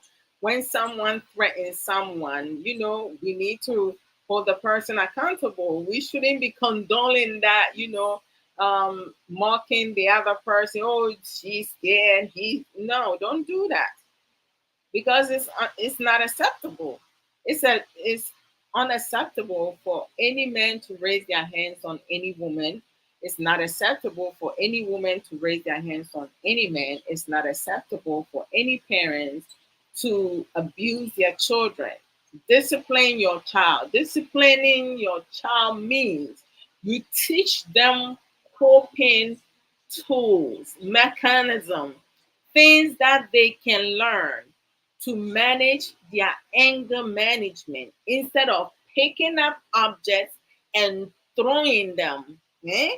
Instead of breaking their electronics, instead of throwing themselves on the floor, kicking, hitting, damaging others' property. Um, you teach them skills, how to express their feelings. I mean, every now and then you get upset. Sometimes something happens, our mood change. It's okay because we're human beings. We're not robots. We're going to experience sadness, grief, pain, happiness, like good, have good feelings. There's negative and positive feelings, right? It's your job as a parent to teach all the positive energy feelings with your children, but at the same time, have them understand the difference between the negative feelings and the positive, right? When you are mad, what are some of the things that you do? What coping skills? Deep breathing, count 1 to 10 or 10 backwards to 1. When they reach 5, they should calm down. If they reach 5 and they not calm down, then they might need other um, help, right? Um, Listening to music. Music is a good sensory for the mind, body, and soul. Listening to any type of music will calm you down. And some children, some adults, they have a distinctive, pattern. There are certain songs that can really agitate them more, and there are certain songs that will calm them down. So as a parent, you need to identify which one is which, right? um, and then which ones, escalate their situation. We have some children and some adults, both genders, who are very impulsive. When they hear something, they don't even take time to investigate. They jump into conclusion. They accuse their partners, they accuse their siblings and other. Like, we have to learn to be patient. We have to learn to really understand situation before we act. We have to think twice before we act once, right? So there are so many coping skills that we can implement into our lives when it comes to um, witnessing or becoming an abuser, becoming being a victim of an abuser, because you witness, so you see yourself being the one who is at fault, so you have to endure whatever is being done to you. No, nobody deserves to have to go through any of that. Even abusers, they have gone through some things, but because of their trauma, no, they think that, being in control, they don't want to change their ways, because they feel that the more dominate that they are, they become prominent person. They feel more important and superior, but that's like part of their sickness, right? Some of them are ruthless. The way that they will pound on a vulnerable partner is crazy. How do you justify this type of behavior? So we shouldn't condone. We need to let people know what you're saying, what you're doing is wrong. Wrong is wrong, right is right. So let's treat each other with kindness. We have to have an open mind, be considerate of others' feelings, what others are going through. Because on social media, there are so many people who are suffering. We have people who are going through a lot, right? We don't know nobody's story. Some people, they come on social media because they don't have anyone. They are alone. Some people had lost their family, their whole entire family during the pandemic. They don't have anyone to support them, so they make friends on social media. Some fall into a victim of, scammers. Some people scam them. Some people will pretend to love you. There are romance going on. One is a 419, the other one is genuinely looking for someone to love them. And there's a lot going on. Some of us, we have loved ones who look out for us. When they see us doing some things that are not right, they will let us know. Meanwhile, you may have your followers, people who watches you, they will encourage you. Oh, we want more of that. The person, what they're doing is not right. By you encouraging them to bully someone else, to mock someone, to laugh at someone, to insult someone, to disrespect others, to look down on others, you encouraging all this. What makes you as a follower? What makes you as the person who shares, you know, um, who feels motivated by that person? We have to be human beings. After all, we humans, right? We have to be kind. Kindness goes a long way. So, I'm talking too much. Let me do promo and then leave. Yesterday I didn't do promo, so I have to do promo and leave for today. Tomorrow is Labor Day, so my office is closed. So tomorrow in the morning I will come and talk about something else, whatever comes in mind. Like, well, so let me see where. All right. So I have my sister. Oh, I didn't even share here. I have my sister Arabi, known as on TikTok Arabi. Facebook is Nana Araba. She works at Challenge Enterprises of Ghana as a digital marketing officer.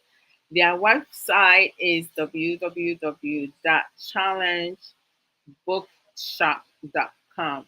You go to the website, they sell a lot of books, different, if you are a believer, you want to get closer to your maker, marriages, relationships, whatsoever. They have different type of books. If you want it in Chi language, they have it in English, they have it in nowadays they have some books also in audio. So if you're someone who cannot read fluently, you can listen to the audios because it makes things easier. You can cook while you're listening to it, or if you're driving, you can listen to it. You don't have to be trying to read. You can read and write, right?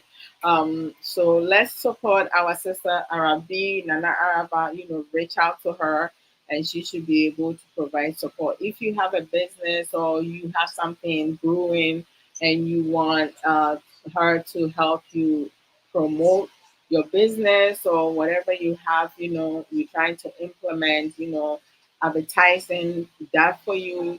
You guys can have a conversation behind the camera, and then come to understanding and an agreement how much she's going to charge to do that before she charges everything before you pay off everything, to make sure to see that you are certified with her work before anything. You guys finalize everything, so reach out to her. And then we have our sister Awo Mrekua, lunchtime talk on Facebook, YouTube, in at TikTok. She's known as Awo AWO. She comes and does programs, and sometimes, she will join other educative program. She talks about life issues, trending issues. She's also a counselor. So if you're going through relationship issues, marriage issues, life issues, career, like everything that you kind of struggling with, you reach out to her she should be able to help you. We have Sister Sika Educate. She also does program on Facebook, YouTube. She talks about life issues, and also she used some of her personal struggles, challenges, to also educate other people. She also talk about trending issues. You can check her out on Facebook, like her page and everything.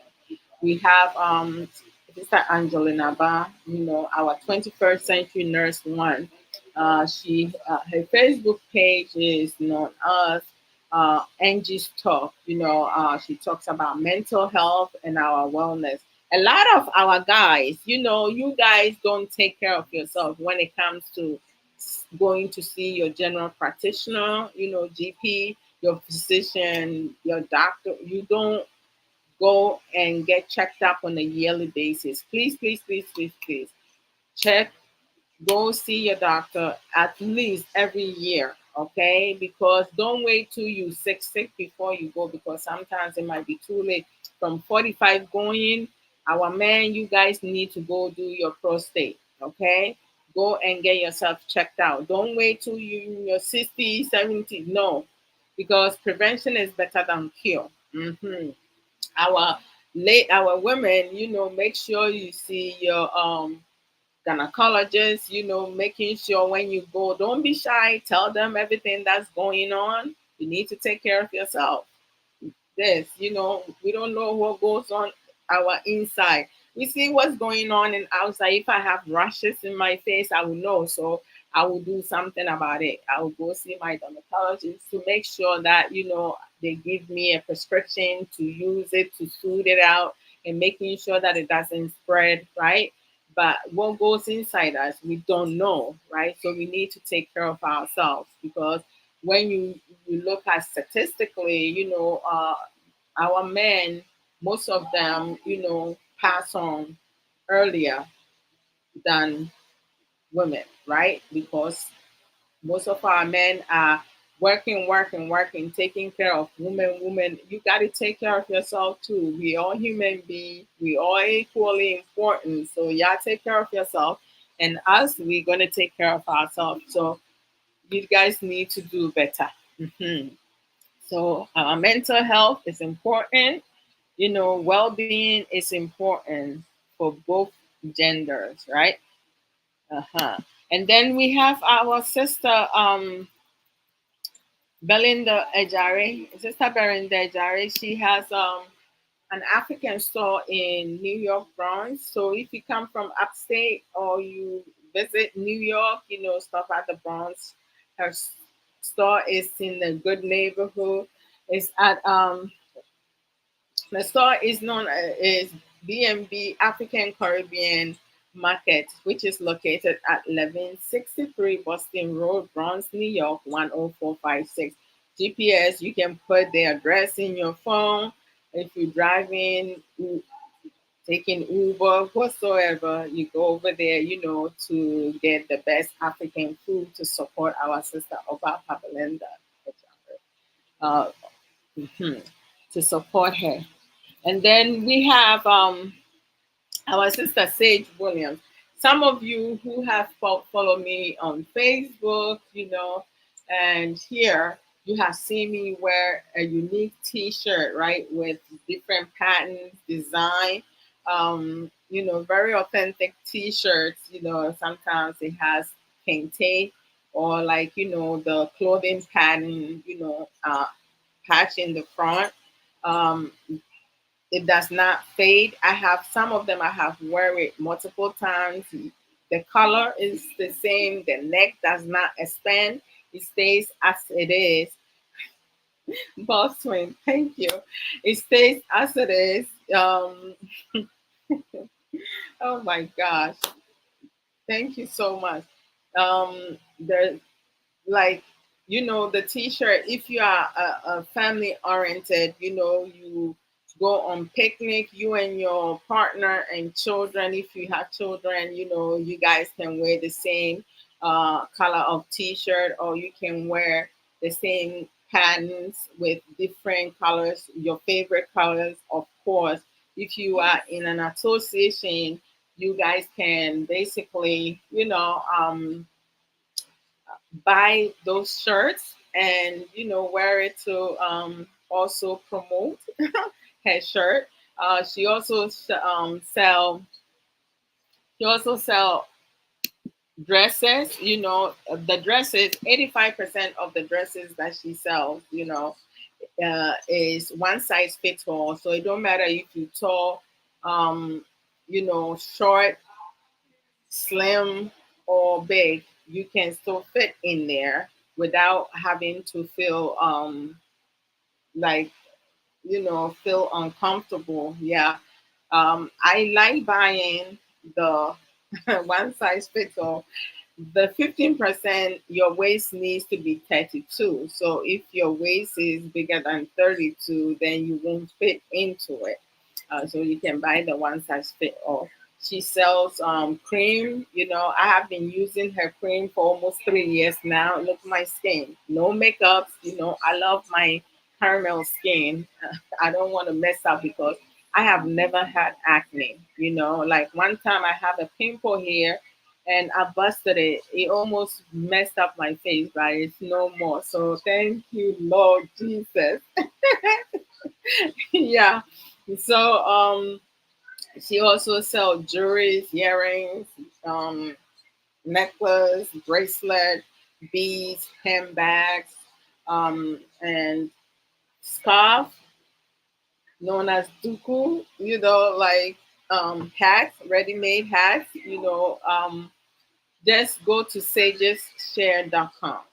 Right, when you go over there, if you don't see the color that you would like, please don't leave. Just order it. There's going to be a comment box. You just put the color that you're looking for in that design or pattern.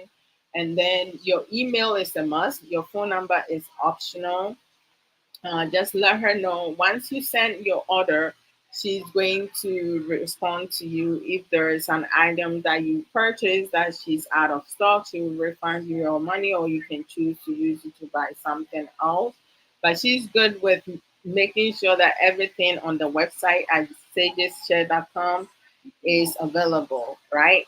And her customer service is fantastical. I mean, if she tells you you're getting your package within the week, you will get your package within the week. Once she send it, she will send you the tracking number so you can track it. For me, she sent it to me.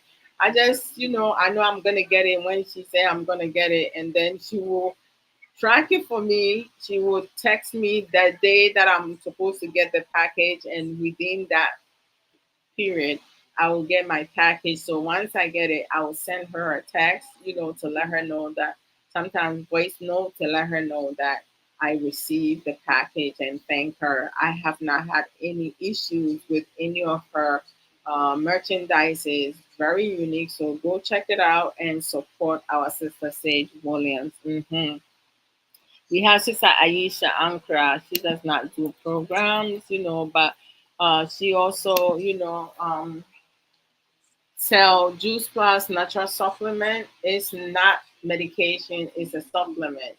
I have been using the Omega for the past 4 years now. It helped me be able to get up in the morning, because before, when I will get 7 to 8 hours sleep, but it's so hard for me to like get up because I'll still feel tired, right? The energy is not there. So I will purposely set my alarm to, instead of waking up at 5:30, I will set my alarm to 5 o'clock, and then every 10 minutes I will snooze it.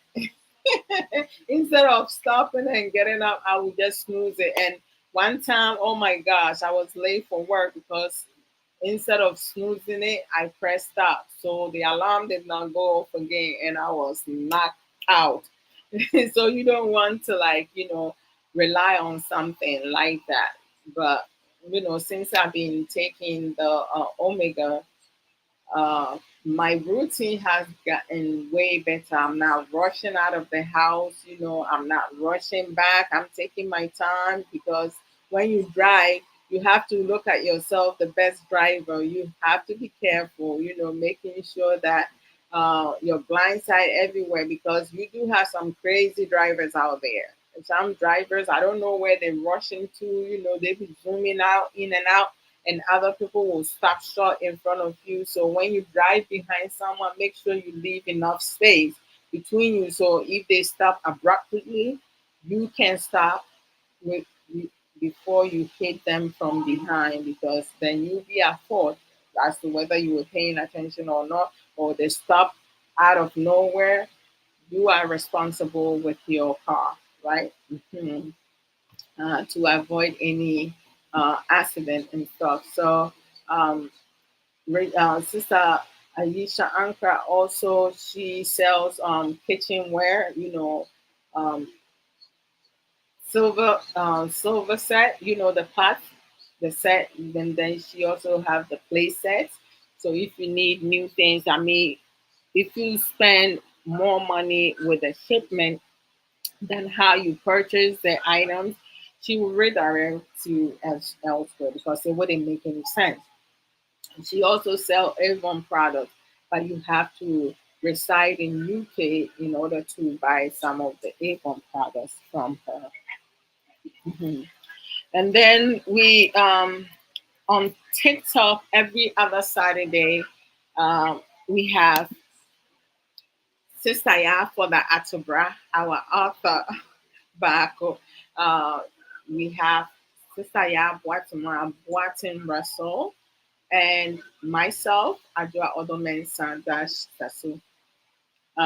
We do Authors Hub Y2A, every other Saturday, 10 a.m. US Eastern Time.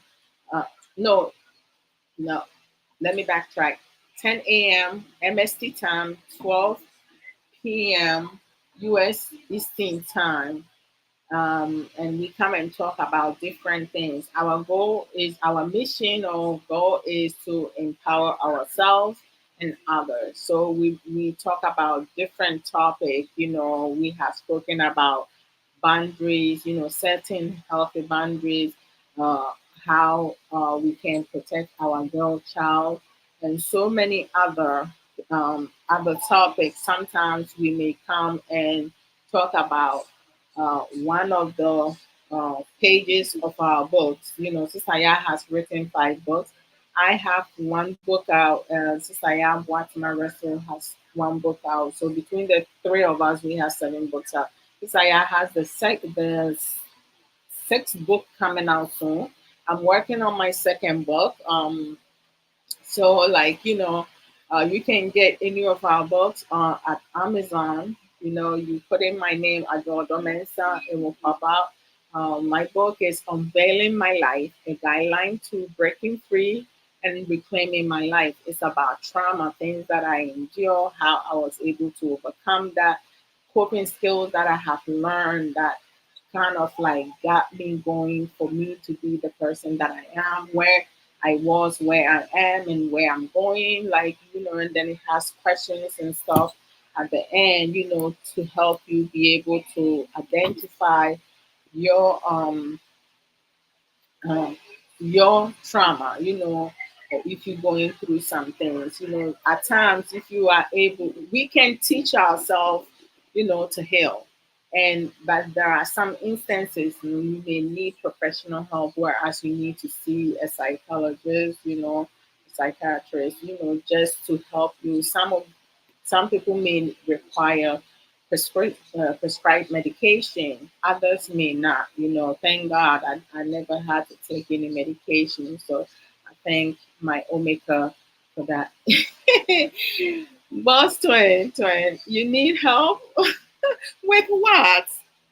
Eh? What is it? Oh, thank you so much for helping me achieve my life goal today. Thank you, Boss twin. I truly appreciate that. Okay, so excuse me. So and then the other Saturdays that we don't do Authors Hub Y2A, Kisaya comes live on Facebook and YouTube, and she also talk about different topics. When she comes live, that's the time that you have. the opportunity to ask her questions, especially if you have read some of her books. If you have something pressing or have some suggestions and stuff like that, you can also bring it up there. The topic she's discussing, if you have knowledge about it, you can help with that. So the other Saturdays when we're not doing authors club, when she comes live, her co-host is the other authors. It's Watson Russell. They come live at 11 a.m. MST time, 1 p.m. EST time.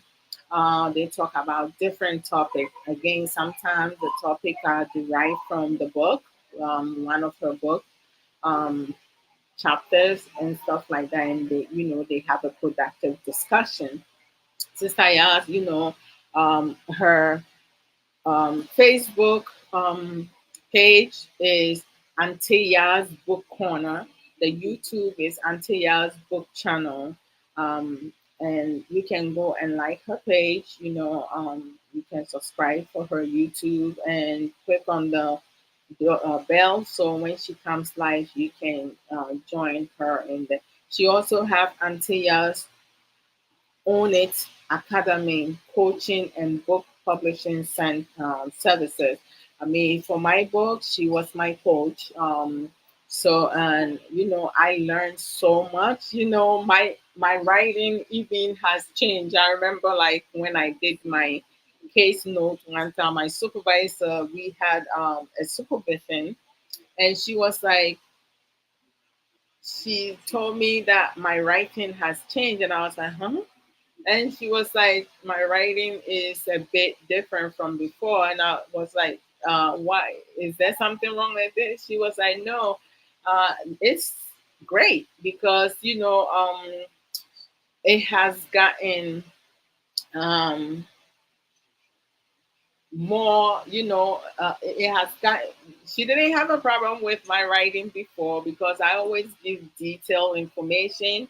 But like, now I just, the key things, I write about the key things because sometimes there are some information that there's no need to provide. So it has helped me acquire some other, skills. So I'm happy for myself. So if you want to tell your story, you can reach out to Sister Ya for that, Tobra. Her books, her first book was an inspirational book. Is Reflection of My Thirsty Soul. The second book is my personal favorite, but I love all her books, The Beauty of a Woman's Heart. The third book is Reflection of My Weary Soul. It's a devotional book. The fourth book is a number one bestseller at Amazon. Is On It, a guide to taking accountability and responsibility of your own journey. And then the fifth book is My Unapologetic Self. You can find all those books at Amazon. You put in Ya Foda Atobra, Foda Foda, right? Atobra, Attorah. You put it in there, her books, all her books will pop up. And then Sister Ya Boatin Russell, her book is also at Amazon, is Echoes of Ya BBR Chronicles. You put her name in there and it will pop up. And of course, you find my book, Unveiling My Life, a guideline to breaking free and reclaiming my life. You put Adwoa Odo Mensa in there. Before you even hit the Sasu, it will pop up and you can get a copy of your own. So y'all could support us. Thank you so very much. Today, I'm going to end here. I went over again. Oh, dear Lord. I have to stick it with the 2 hours range. Yeah, my apologies. Sometimes when you talk about certain topic, not like it takes a lot. It takes a lot in there. So, well, boss twin, you don't want me to go. I had to go. I had to go and get my kids make something for the kids to eat. Also, I have to eat, right? I have to feed myself. Not yet, please. Why? Why is that? Oh my goodness. Okay, so oh, let me see. Oh, Sister Elizabeth Colors, how are you? My goodness, you've been here for quite some time. I didn't even realize. Welcome, welcome, welcome. Happy weekend to you as well. I appreciate it. Oh, Sister Sage, I appreciate you also. Thanks, Sister Adwoa Odo, for the promo and educative program. Have a blessed week. Thank you so much. Have a blessed week also. Sister Sage, are you off tomorrow too? I'm off tomorrow. So today I can stay up all the way. I can stay up, to 1 o'clock, 1 a.m. When I'm not working the next day, I will stay up sometimes 2 o'clock. I'm still up, either reading. I love reading. Reading is one of my hobbies. I love reading because it helps with the vocabulary and, grammar. So I like to read a lot. That's one of my coping skills. When I feel certain way, I'll just read. Uh, I also love reading romance books. So you guys know, I mean, at some point I will write about romance also. But when it comes to romance, and so I'm just going to try other things. So where I'm stronger at, that's where I will stay. Right. I My teenage years into my adulthood, oh my gosh. Uh, Nora Roberts, I love her book. That woman is incredible. The details that she will put in there. Oh, Lord Jesus. At the time, I when I started reading her book, I wasn't sexually active. So I remember there were days that I'm reading and I feel certain way, but I didn't know what it was. And then I will stop reading for some time until I became an adult and uh, I had, the adult activity. Then I realized how I was feeling, why I was feeling the way I was feeling. And I was like, oh, the light bulb just went on. You know what I mean? So I was like, oh shit, this is what it is.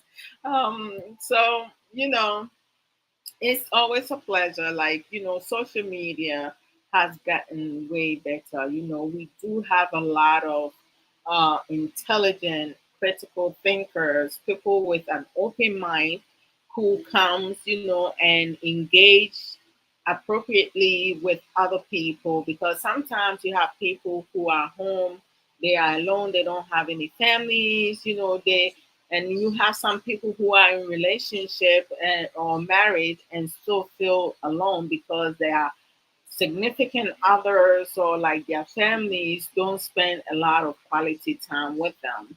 I mean, we can do so much better because when we choose to be with someone, we have to understand how we want to be treated. We need to treat others the same way because a lot of men want to be respected, right? However, they don't respect their partners, right? If you don't respect other people, you will not get respect back. It's a two-way street. How you talk to people, how you act around people, how you conduct yourself in the eyes of the public. Some people are pretenders. When they're out in the public, they act to be certain way, but behind closed door, there's something completely different. Um, so I rather, you show your true colors, your true self to people, for people to be receptive to the type of person that you are, rather than pretending to be someone that you're not. I have a dislikement with people who lie because I was lied on and I got into major trouble. It even disrupted some of my relationship with some family members for a long time, for many years. And then the truth finally came out. But by the time the truth came out, the relationship had already been damaged. I have a very close bond relationship with some family members on my mother's side and on my father's side, and I have no relationship with other family members on both my parents' side because when you show me your true color, I'm not the type who cling on to people or do things to get someone to love me. No, I move alone. I don't move with the crowd. I do what is best for me because I pay attention. I prioritize myself first. Growing up, I didn't do that. My two failed relationship, I was chasing love. I thought I was in love, but I wasn't in love. I wanted love. So I was running foolish race. Now I'm no longer running foolish race. I struggled with my husband in the beginning because I was broken, but I was able to heal. I was able to learn things to help me build myself up to accept the person that I am and, care for myself. And once I was able to get the understanding what is to be expected in a relationship or in a marriage based on what will benefit both me and my partner, I was able to finally understand what love was about, right? My husband is not 100% perfect. I am not 100% perfect. But the work that I have done for myself, controlling my anger management, my husband controlling his anger management, for us to sit and talk, laugh with one another, laugh at each other without the other person getting upset, play around, watch games together, do so many things, all around. I need to pat my back and he needs to pat his back. My husband has done a lot of, he has made so many strides and I have made so many strides. And I think we have we are where we are now because we chose to work on ourselves, identify our weaknesses and strengths, and be in a good place, right? To get your Prince Charming and to get your princesses, you need to start working on yourself, not on others. We cannot change other people unless they choose to change, right? So you work on yourself, identify your weaknesses, work on it. Take one day at a time. Don't rush into it. Do it at your own pace. And once you are able to delete the things that are not beneficial for you, then whatever new skills that you have learned, you apply one at a time. If it's active listening, when your partner speaks to you, you listen to what your partner is saying, and you basically have your partner understand where you're coming from, your likes and dislikes, right? Because some of us are really bad with effective communication, so we're not able to tell our partners our likes and dislikes, right? So when you are able to do that, you can let your partner know what makes you happy, what makes you sad, and what makes you so unsure in the relationship that you are in. One cannot read your mind, and you can see someone's heart, right? The only way that you can know how someone feels about you is based on their actions. Words are unimportant. Someone can say I love you, but they might mean it or may not mean it, because words can be said at any point. Someone telling you I love you, right, does not mean the person truly loves you, but the person's action, facial expression. Pay attention to your partner's facial expression. Pay attention to your facial expression. Some people can practice and making sure that they fool in their partner, even though they don't love them, but they're able to like smile. Just because someone is smiling, it doesn't mean the person is happy.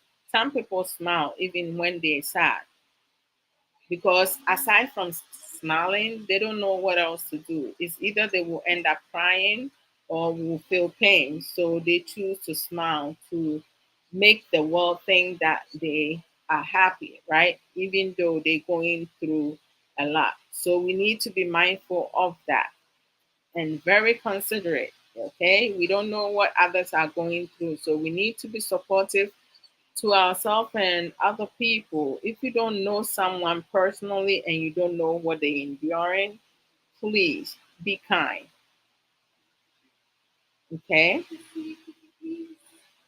and if someone is bold enough to talk about the things that they're going through, if they're being abused, please don't victimize the victims, because a lot of Ghanaian people will victimize the victim. You know, if a woman get beaten, they come and say to the world. A lot of women will be the first to jump on her and, reprimand her.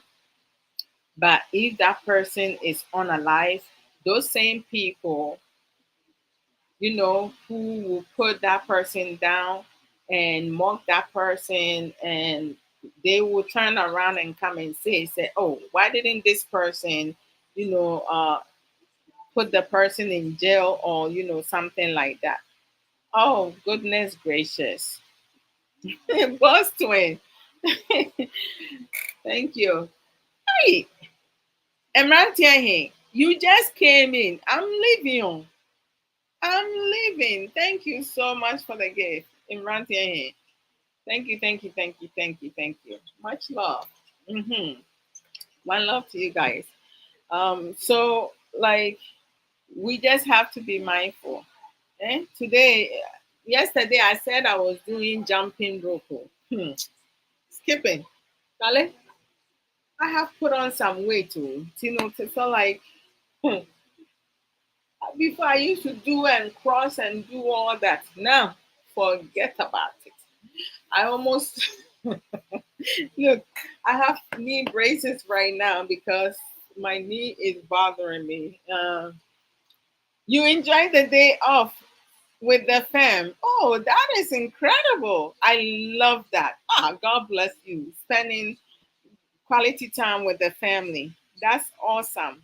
Because a lot of times, we have some of our men, you guys don't do well when it comes to, spending time with the family. So kudos to you and God bless you. Right? You guys have all the guys who, treat their women with love and care. Thank you all very much. And we appreciate you guys. God should continue to bless you guys, give you long life, and let you be healthy and enjoy life itself. May your wives and girlfriends love you to the fullest and give you a lot of tonga, not refuse you when it comes to bedroom performance, to really, certify each other. More for playing there. Please, guys, don't be like lazy in there. So I'll see you guys, next week by the grace. I mean, I come live consistently Saturdays at 3:30 uh, p.m.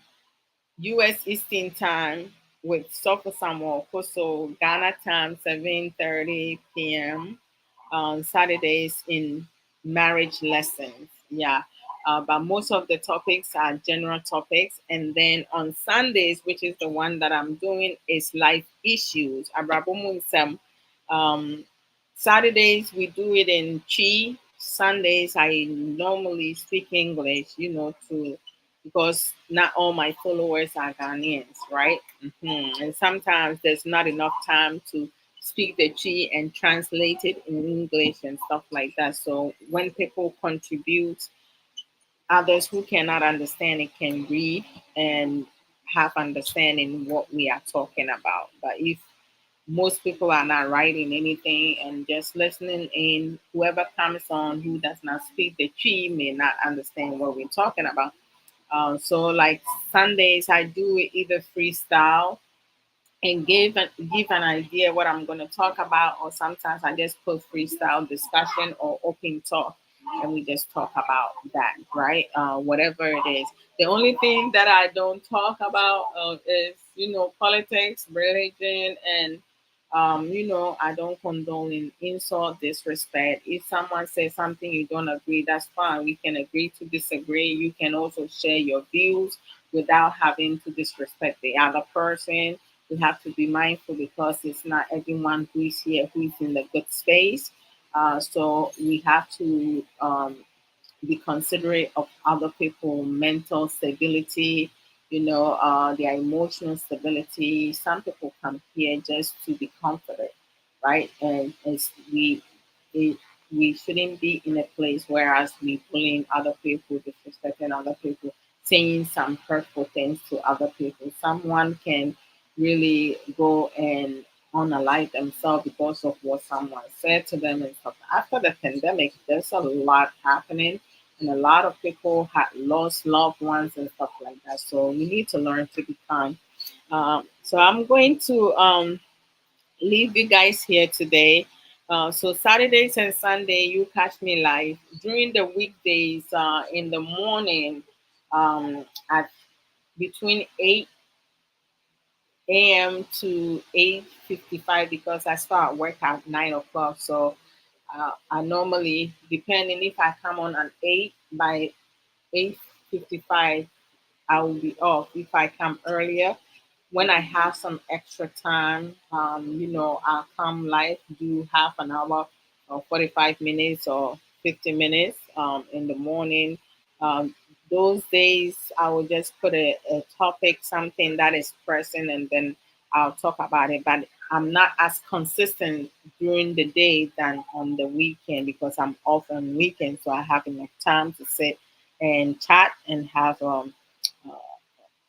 productive discussion. When I do come live, people are more than welcome to join me uh, in the box to be part of the conversation.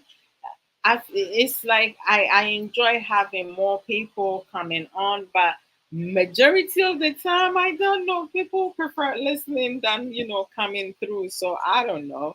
Maybe that's something that works for most people or me. So, but I don't have any problem with anybody joining me. So, whoever, hey, fire me, Nkwa.